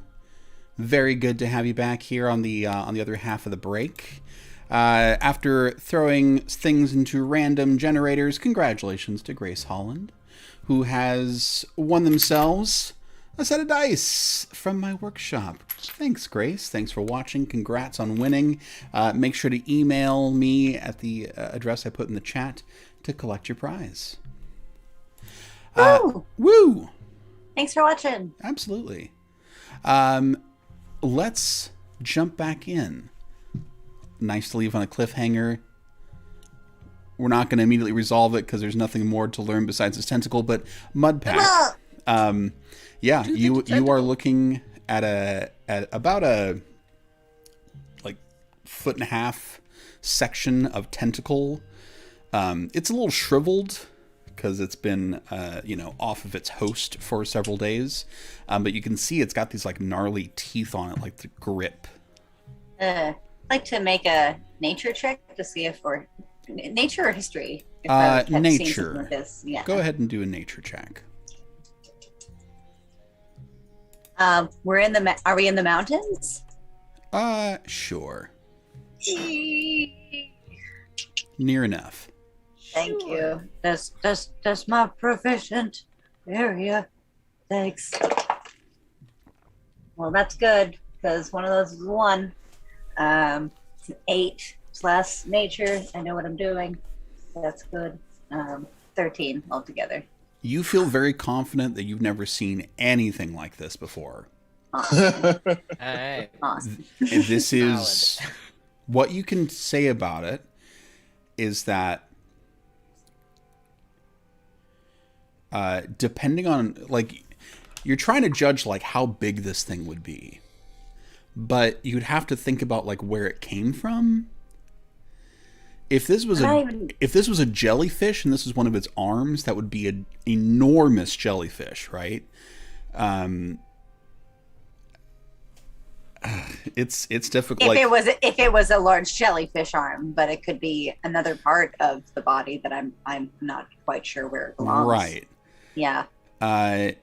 Cool. Yeah. It's gross. Mind if I take this with me to show my friends? They like this sort of thing. DeVos says, yeah, that's fine. I don't feel like having it around. Hopefully, you don't want it back? No, I'm hoping I won't see any others like it either. Good. Well, Randall seemed to escape their fate of being attacked by them, but seems if they have a goal for a prey, they'll not stop till they get it. Well, hopefully I'm not too attractive to them. I hope not. Why do you think it might have got you the first place? Yeah.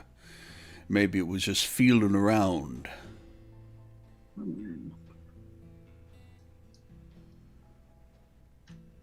I've got my own place to hunker down for when I'm sleeping at least, so we'll get me then. Right. Just as long as you're staying safe. Safe enough, I suppose.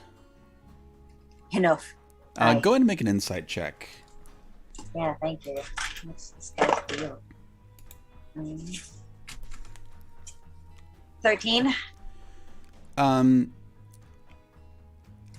His statement is definitely loaded with something, but you're really not sure what it is. He's the guy with some secrets, is Devereaux. So how did you escape from this thing? How did you get this tentacle off in the first place? Go ahead and make a persuasion check with advantage.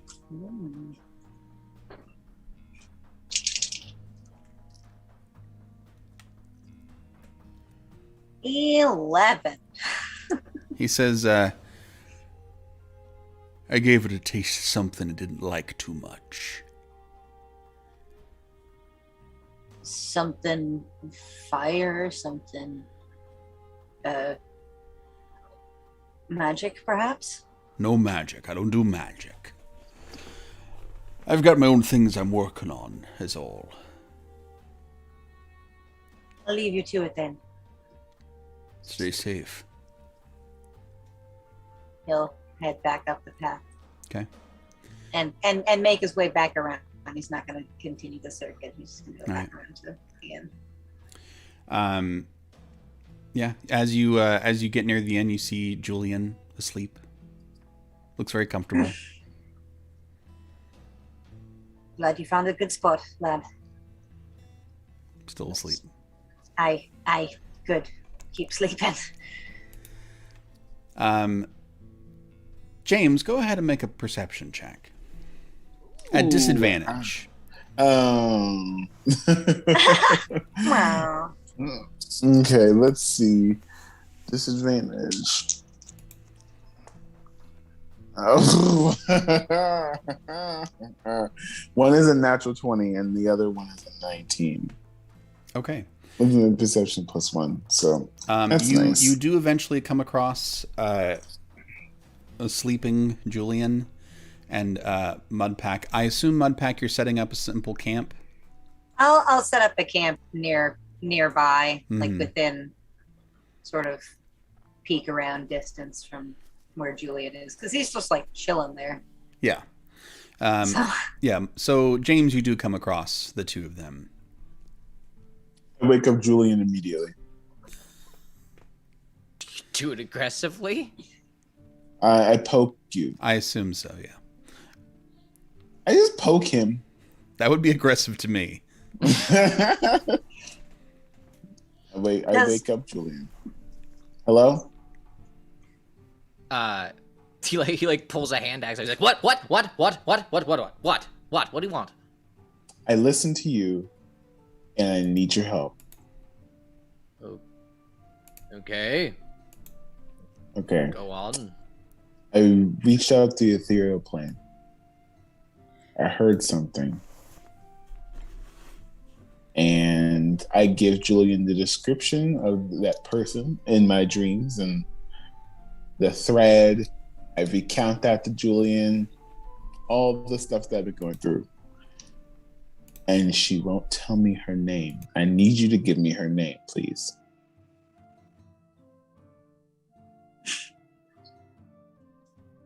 There's something I can do with a check that pieces together all the information I've been given.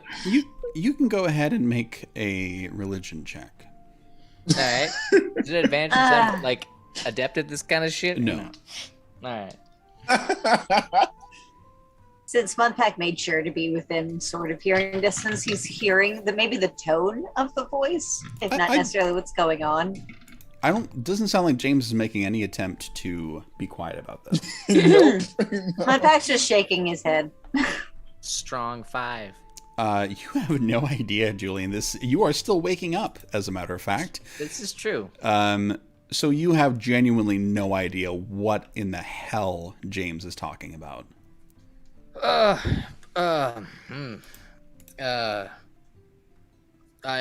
can't really place anything on what you're saying, but I can say from personal experience that most of the time reaching out to the ethereal plane, which is not necessarily what I recommended that you do, but reaching out to the ethereal plane does not guarantee that you're going to get somebody you want to be talking to. Most of the time, bad, malignant things out there are just waiting for someone to desperately reach out to them for a conversation, and usually that is the person who responds to you, not some generous individual who just wants to help you out. That's my 2 cents on it anyway, from what I've encountered myself. But what you described specifically, I have no idea. But threads and old ladies don't usually mean good things if they're coming from the ethereal plane specifically. But and again, I do not know anything specifically off of what you're saying, so I would say continue with caution. That's the least I can say. especially with for someone of your rather significant spiritual power. Somebody malignant could use that to their advantage, probably. What do you mean? You said you sailed the ethereal plane. You said you've been there. I did not say that I have sailed the ethereal plane or been there. I said that I know people who have gone there.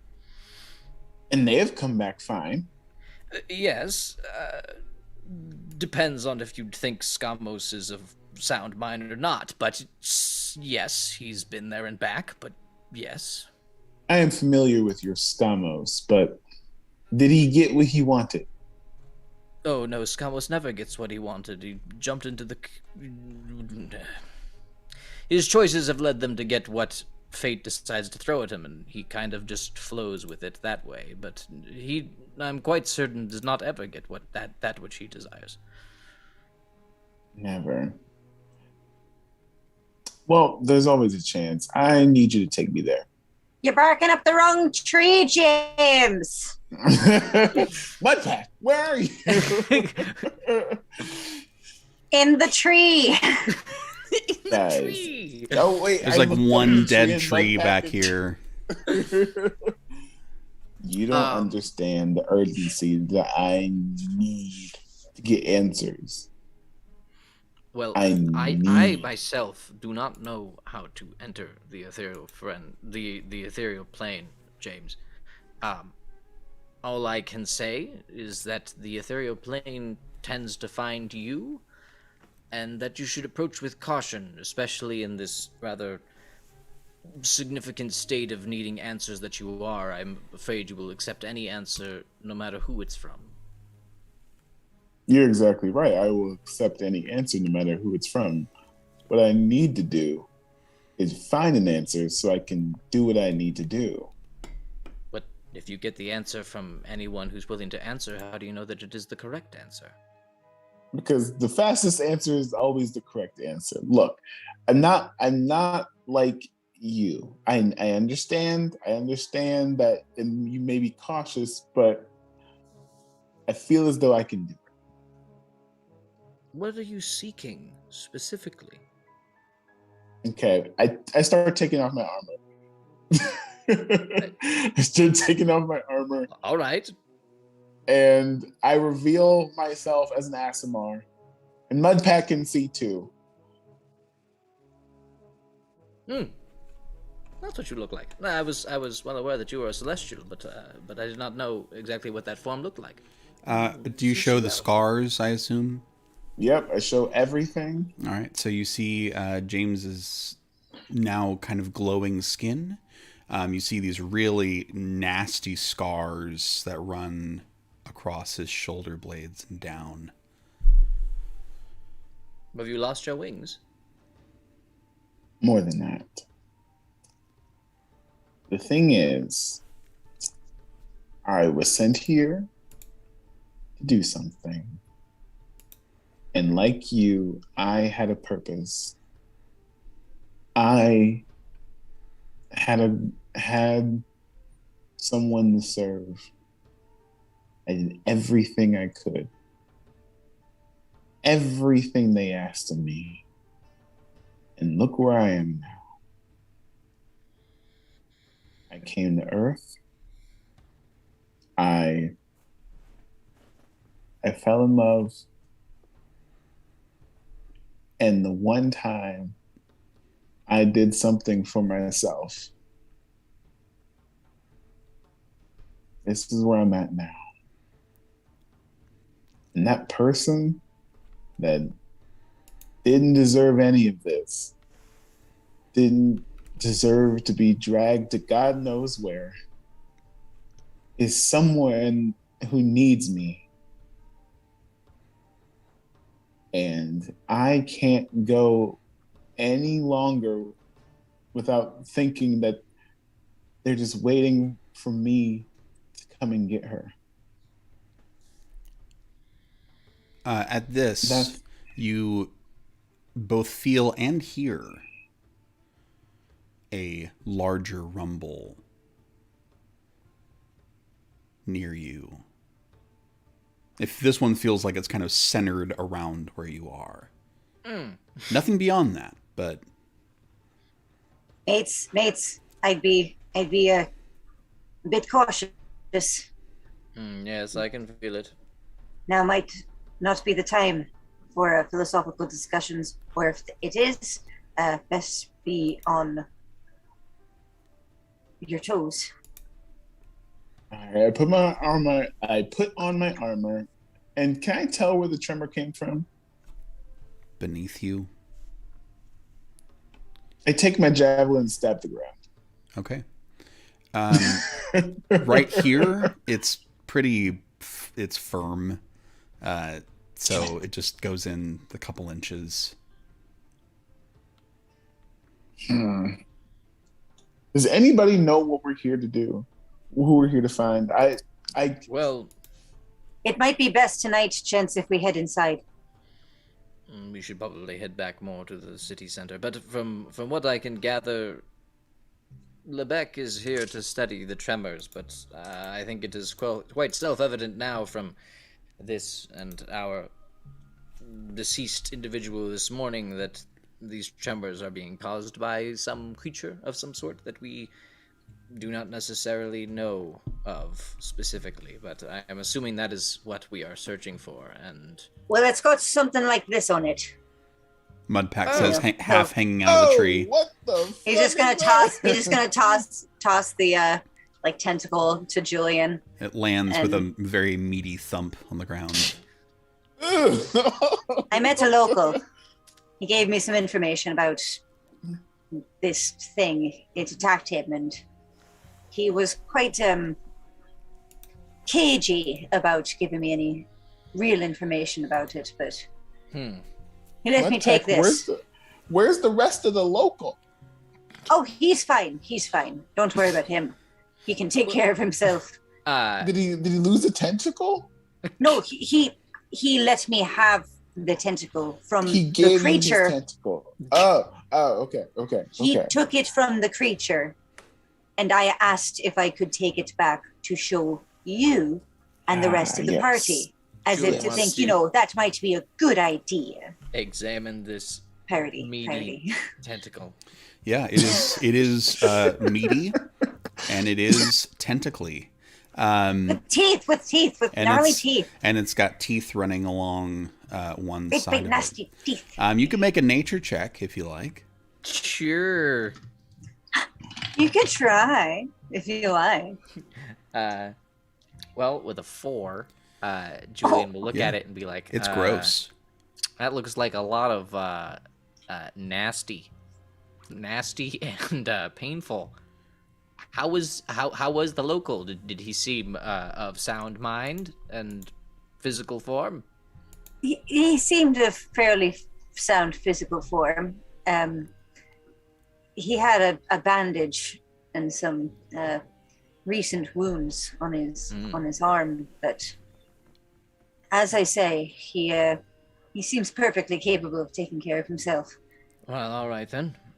Well, this looks like something of concern for sure. I do not know exactly what our next steps would be. But I would assume we should probably be away from where we seem to have drawn its attention to some extent. So probably going back into town is a good call.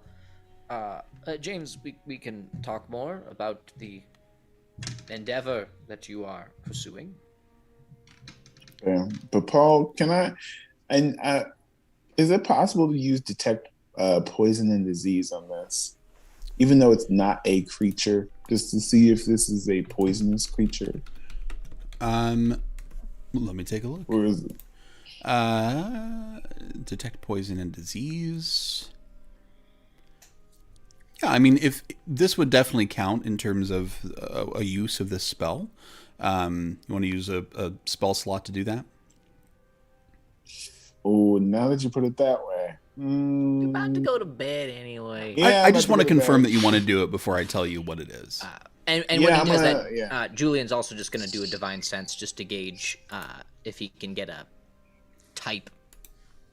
Yep, I'm gonna slap it Let's see if I can detect poison and disease. It makes a very meaty, Careful. Tell me your secrets. dull sound. Divine Sense pulls up nothing besides what you would already know by it. No new information on Divine Sense. For Detect Poison and Disease, that slap of a spell doesn't pull anything back. The spell slaps, guys. The spell totally slaps. It slaps. Well, No, not it does not. It poisonous. does not appear to be poisonous. Sushi? It's about as fresh as Montana sushi. I don't know all the spells, but I'm pretty sure there's no. I've had detect sushi in Montana. So Yeah. Let's go to bed. Okay. You head to bed, and most of you kind of drift in and out of sleep. There is another large tremor in the night.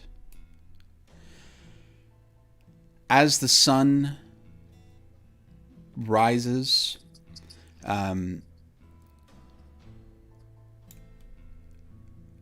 Harrow, just for my own information, go ahead and make a Constitution check for me. See how you're feeling this morning. You did drink a fair bit. Let's see. Constitution, just check or Just save? check. Check? Alright. That's a 13. A light hangover. Definitely feeling a little dehydrated. Little headachy. A little sore. Overall, decent. The rest of you awakening at the inn, at the saloon. As you wake up and come out of your rooms, it is quiet. It is very quiet. I mean, it's early morning, and frankly, there's not a lot of people coming in for a drink this early in the morning. But there's no one here. Ren is not behind the bar or around. Everyone besides Harrow, go ahead and make a perception check. Everyone? Damn. You're all coming out of your rooms. Well, no. Who's got a 15 or above? Okay, Crickstump, what do you got? that is a 15. 15? Julian? 19. Okay. So you all look around a bit. I mean, it's got an off feeling about it, and you're not really sure what to make of it. You've never been in, like, this is an inn with nobody in it, and it does not feel good. Julian, you see that behind the bar, like in a back area, there is a door at the floor open, like a hatch kind of door that is open.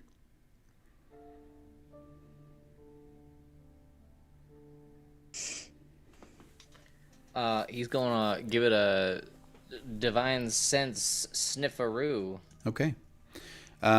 Doesn't come back with anything that kind of bumping in the night. Well, it doesn't smell evil. I suppose we could probably make our way down if everyone's willing. As you get close, you can see that there is like a ladder that leads down into it. Do a little detect magic, maybe? You do a detect magic. It comes up with nothing. Yes. Cool. Okay, I would like to cast light down there and start walking down there. Okay. Down the hatch. I'm Do fucking you doing it. follow? Paul, for Harrow, I think they would have probably not snuck out without saying anything, but would have left a little bit early on to try and like meet up with her. Sure. with a group. Yeah, we'll bring you in just a few minutes. Look back with us this morning. So James, you cast light, start heading down. Who is Yep. following? Julian will follow James in. Okay. And so will Mudpack. Everybody's heading down. All right.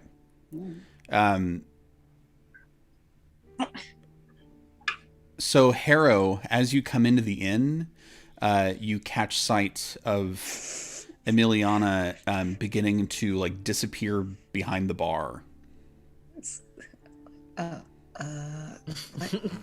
What what's going on here? Something is afoot. Come along. Oh, okay. All right. You So I all just got back. you all come down here. It is kind of cramped for all of you. This isn't an especially large place. You can see by the light of James's spell that this is basically a root cellar type deal. You can see that there are kegs stored down here and some jarred food and, you know, things that you'd want to store in a root cellar.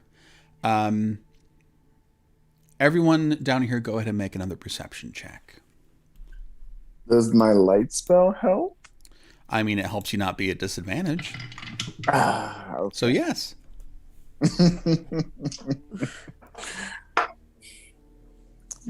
Yeah, that's a natural one. Great. The light Nine. spell, you just have it like right in front of your face. So you can see the light. But you're a little, Okay. who's got a 12 or better? Did by the light. Okay, Emiliana, what do you got? 14. 14, Crickstump. Stuff in the So, trailer 23. that's worth a lot of 23 for Crickstump and Julian. Dirty 20. Okay. So you're all kind of looking around. It's a little cramped, so it's difficult to like navigate. But Crickstump, you see kind of in a corner something worth investigating. And as you go over there, you can see that there is a keg, a small keg that is broken. And you can see that that is not the only thing there.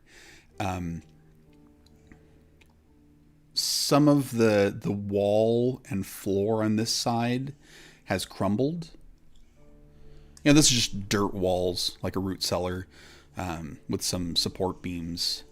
And you can see that a lot of this churned and the wall has crumbled a bit. And you can also see that near this crumbled bit, mixed in with whatever was in this broken keg, there's some viscera. You can see what look like probably some intestines, a small pile of organs. What the hell?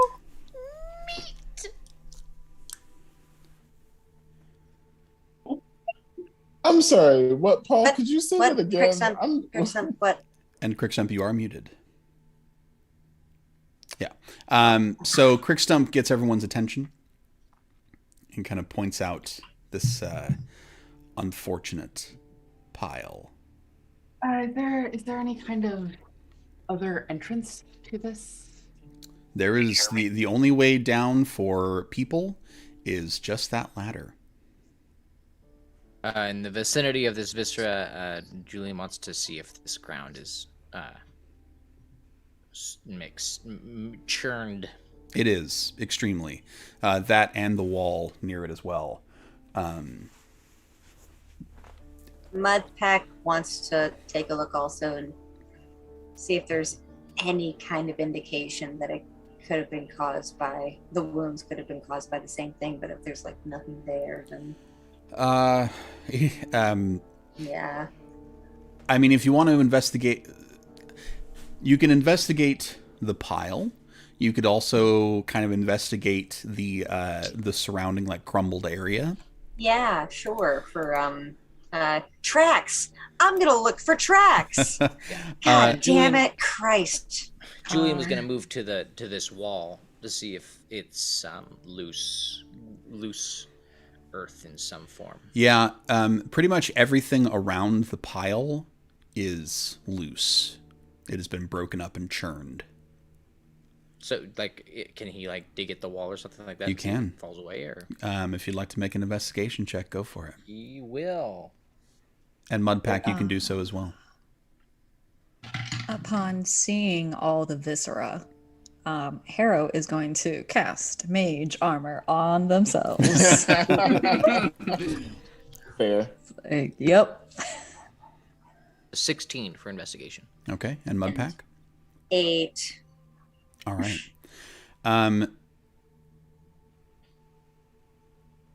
So you begin to kind of poke around a bit in this churned area, and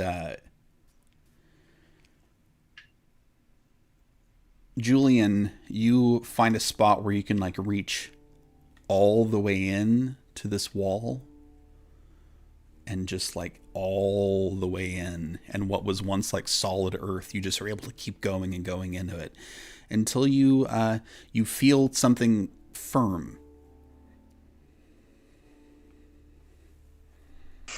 that you can grab onto if you wish. He will. Okay. No. Okay. You grab onto it and pull, and what comes back is most of an arm. Yep. Clothing still on it, and it definitely looks like the shirt that Ren was wearing. You guys, we messed up. We messed up, you guys. We messed up. We messed up. Wait a minute. Where's geologist? Where's the geologist? Lebec, you hear a voice. Hello? Is anyone here? Mudpack's gonna run back up the stairs, up the ladder case to find him. I'm gonna tail right behind Mudpack. Okay. You see that Lebec is looking confused, kind of wiping the sleep out of his eyes. So you two run up to him. Hey, buddy. Hello.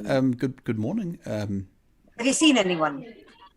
Oh no, I just came out of my room. Okay. I was just gonna pat him on the shoulder, and then I don't know if any of us have checked. I want to just like peek my head out the door and see what I see out there. Looks just like it did yesterday. Oh hell no. It's all under the surface. I know, but I'm sorry. I was wondering if there was still people walking around or not. Yeah, I mean, you can see that. You can see that Fenwick is kind of heading into the shop and sweeping out the front. Lebec, I think it might be prudent if we investigated your machines sooner rather than later. Oh yes, I was intending on heading out this morning and gathering the data. I think Lebec, I think it's probably best that all of us go with you. I'm going to agree. Okay, I mean that's fine. The more the merrier. Certainly. Sure. Before going up with the rest of the group, Harrow is still downstairs. Mm-hmm. The arm Julian is as well. Me too. The bloody arm. Does it look like it was cut or ripped? Like it's. Go ahead and make a medicine check. Okay. I'm there, so I can probably assist. So Yeah, you Julian can assist with that. Sure, you can assist and have that at advantage.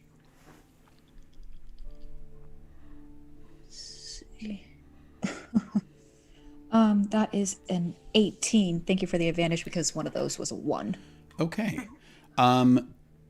You can see that there are kind of leading up the arm. There's some like punctures, like big punctures that look like it might like a wolf attack, kind of like tearing. Mm-hmm. The rest of it looks like ripped. Like there is a lot of stringy, sinewy stuff. Yeah. Yummy. Okay. Is this the only body part, or is there anything else? That's what you got. You got an arm, That's it. and you've got a pile of stuff on the Of floor. intestines. I want more body parts, Paul. More body parts. Now it's October. We can have all the body parts. Yay! Yeah, so that's what you can learn from that. I want to try something if possible. Can I shift and then do some kind of investigation check for a scent that would be I feel like Harrow would have met Ren and maybe search for a different scent of maybe somebody who might have been down here or anything that might clue them as to anything for this. Go to make an investigation check on that. James, did you have something you were wanting to do? What are the walls made of? Mostly dirt, like packed earth. And there are like wooden beams kind of keeping everything, like a mine kind of. There are wooden beams keeping the structure together. Okay, I'm going to take my maul and I'm going to hit the dirt walls. Okay. See what happens. On most of the walls, it's very solid. Not quite like rock or anything, but it's solid. And then against this wall that was churned, it's like somebody went in spots with like mining equipment, like a pickaxe or, like those, like it's churned earth. It's quite easy to like push through. Okay, I'm gonna keep going through that spot. Just see what happens. Okay. Dig through. As the rest of you are kind of poking around here, James is hitting a wall. What'd you roll for that investigation check, Harrow? So I haven't rolled yet. I wanted to possibly make a case for rolling something other than investigation. I'll take it if no, but I'm trying to do with my shift and features at advantage. If I could potentially roll for survival. Sure. Okay.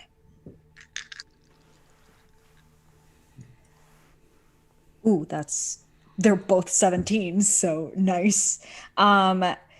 That's gonna be a 21. Okay, so you poke around, you're kind of gathering smells and sights, and from the best of your knowledge, no one else came down here. Like, you're not catching anyone that's outside of your party. It really seemed like it was Ren and something from the wall. So something from the wall. So other than the blood, there is a scent that Harrow does not recognize. Yes, there is a very earthy, like unpleasant, oily scent that does come from the wall. All right, Harrow will remember that. Clementine will remember. For any future. Banner. All right. Anything else down here in the cellar before you head up? I'm going up this wall like crazy. Yeah, there has to be something. There's a lot of dirt. God damn it! As he's taking, Julian will come up behind him and just kind of like lay a hand on his shoulder and be like, "My friend, I do not think we are going to find our way to this thing's lair by beating at a wall. There has to be. There has to be certain an there answer is a in way here in, somewhere. but I do not think it is here." I am tired of not getting answers. I stomp up this cellar and I'm going to right outside, start hitting the ground. Come on, get me. I know you're out there. Just fucking come out. Come on. James. Okay. James. So James begins doing that. What the fuck? I'm over it. I'm getting answers. Are the rest of you joining Lebec? Yeah, Julian will make his way upstairs. Okay. Harrow is gonna just everyone's upstairs and then James is outside by himself. Yeah. Harrow's gonna go over to James and just I know things are frustrating right now, but I think it's best if we stick together. Where is everyone? Hello! I start screaming out into the town. Hello! Is anyone here? I mean, a couple of heads poke out, kind of give you funny looks. James. I point at one of the heads that poked James, out. wait. You. James. Yes, Pharaoh. I think it would be a little suspicious of us being new to this town if people find out that something wrong has happened. Let's calm down and go upstairs. James, I need you to make a dexterity saving throw.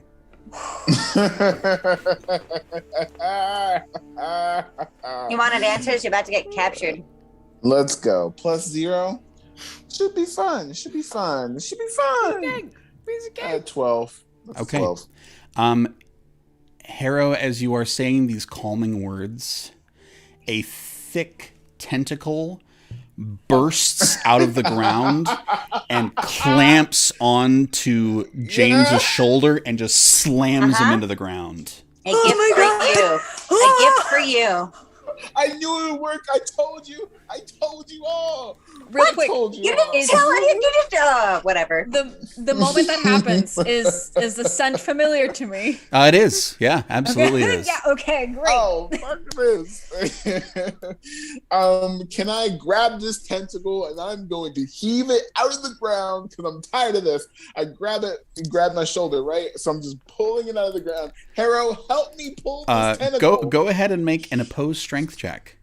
Harrow's yeah, not gonna let's go. Harrow is not gonna touch the tentacle. Harrow's just gonna Harrow! wrap their arms around James and try to pull James away. Yes, let's like go. we gotta Let's go. go.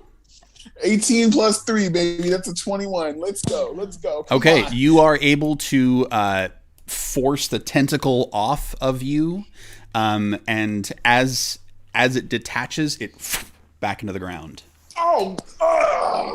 Back inside. Back inside. James, no. We don't have time for this. Not the two of us. We gotta Did go. you see that tentacle? I go Yes. back inside angrily. Harrow. We had it. No. Harrow slams the door open, like the doors close. And You then had just it. like upstairs. Yes, we had Go. it. Nope. All No. Upstairs. Let's go. Upstairs, as in like, are we all on the? Paul, I just want to clarify. Are we on the ground floor? You are on the ground floor. Okay. Cool. So Guys, all we're we not have to do is upstairs. smash the Upstairs. ground. We're You just are not like together. upstairs. You are on the ground Yeah. floor, and there is no Like in the upstairs bar. here. There are Is there rooms kind of in the back, Ooh. and this. Okay. James, I need you to make a dexterity saving throw. Fuck yeah, let's go. I'm ready to fight. I'm ready to go, guys. Get on top of the bar. Okay, Get on top of the bar. It's 15 + 3. It's 18. Okay. Okay. You're a madman. As James and Harrow come back in, and Harrow, like, it's tough to slam Batwing doors closed. They just kind of swing. As the two of them are trying to explain what has happened, a tentacle bursts out of the floor through the floorboards and like tries to slam into James, and it just slams some more floorboards down and disappears. Oh my gosh. Okay. Get on the bar. Everybody on the bar. Find a spot. We're grabbing the tentacle and we're pulling it out together. I'm gonna make an opposed strength check against James to wrench him on the bar. Oh no! I am going to fight Mudpack this, is going to help. guys. Mudpack is going to help and cast guidance at the same time. All right, Crickstump, go ahead and make an athletics check at advantage. These little druids. James, go ahead and make an athletics check. Oh my gosh. Athletics. Let's see. +3. God damn it. Okay, that's a 2 + 3. Lebecca's Oh my already on the God. bar at this point. Oh my God. Crickstump, what'd you get? It was a 17. Okay. You grab James, armor and all, pick him up, and just body slam him directly on top of the bar. James, you stay the fuck there. Guys, we know how to get attention. All we have to do is bang on the ground. Harrow, James, come to us. go ahead and make a dexterity saving throw, Harrow. You got their attention before we had any idea of what to do about it. Once we did. Oh no, dexterity save? Yep. No, what is going on? God, no, what are you doing? I'm so nervous. Mudpack's gonna throw the tentacle at James, like the dried one. Be like, "This is yours now." That's cocked. Oh my god. Oh my Fair god. enough. Okay. 21. Okay, as you're moving across the floor, a tentacle bursts out of another floorboard, and you're able to just dodge out of the way as it slams down where you were and slithers back under. He's just gonna go book it to the bar. Okay. Emiliana Okay. is up on the bar, swords out. If another tentacle comes up, she's gonna try to cut it. Okay. Where is Julian? Because he was Where coming would up you as like soon to as- be? I'm guessing he would have just now made his way out because James ran outside before. You've he got finished time examining to be upstairs if you would like to be. I thought there was no upstairs. thought there Or was you no mean upstairs. Up from the cellar. Yeah. Yeah. Is anyone choosing to not get onto the bar at this point? Julian's probably just gonna get on a table. That There's a works lot of too. people on the bar now. So yeah, he'll probably get on a table. Okay. After a few moments of everybody being up off the floor, you wait. And it is quiet.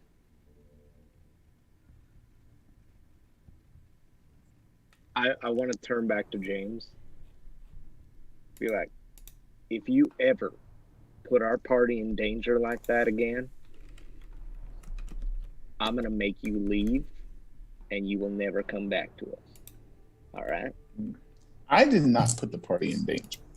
James, you listen to me now. I am not about any single one of us being above the rest of us. All right? So sit your ass down and let's make a plan. All right? Lebec Okay. says, Do to interject,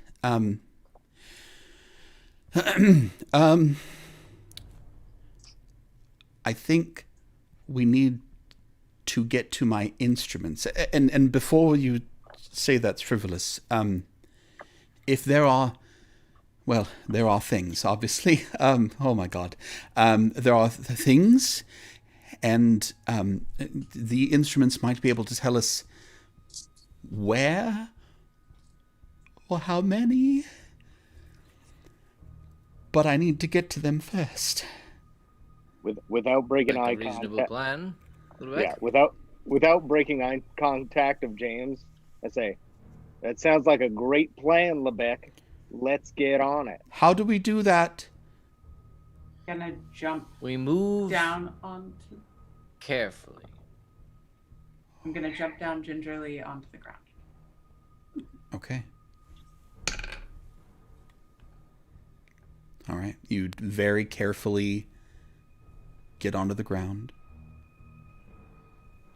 Nothing happens. I'm gonna cast Pass Without Trace on all of us. Ooh. Hey. Okay. You cast Pass Without Trace. Everybody's feeling a little stealthier. Everybody, go ahead and make a stealth check. And whatever you roll, add 10 to that, as that's what Pass Without Trace does. It is a crazy good spell. Yes, it is. For being like, what, level 2? I think it's a It's second level 1. Yeah. I know, it's a first level spell. Oh, Sure. it's a first. No, it's a second level spell. Oh, It's well, nuts, is what that is. Yeah. Okay, so stealth plus 10, Mudpack. 28. Okay. Whoosh. Missed. Julian. 20. Okay. Harrow. That is a natural 20, so a 33 total. Dope. Just wind. Just a feather on the wind. A Crickstone. leaf on the wind. 23. Emiliana. Great, just an 18. James. Unfortunately, 24.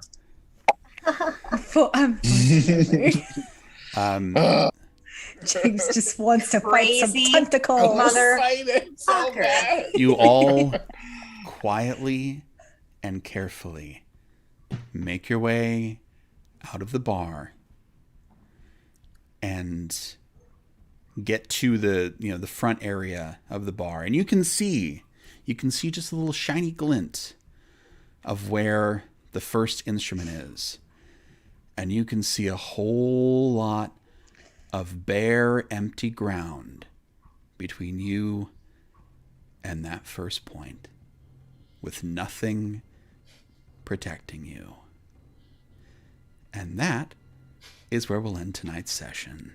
There it is. Oh. I knew it was coming, and I could feel it. Feel it. All right. This was definitely one of those. I just want to keep playing. And for those watching at home, I hope you feel the same. We're going to go ahead and say good night to our players. Good night, players. Good work. Good night, DM. We'll go ahead and players. talk to the people at home. All right. We have left our party in a very precarious position, and I hope that you are very excited to see what becomes of them. And if you want to know, you'll have to tune in next time to the Adventurers Guild.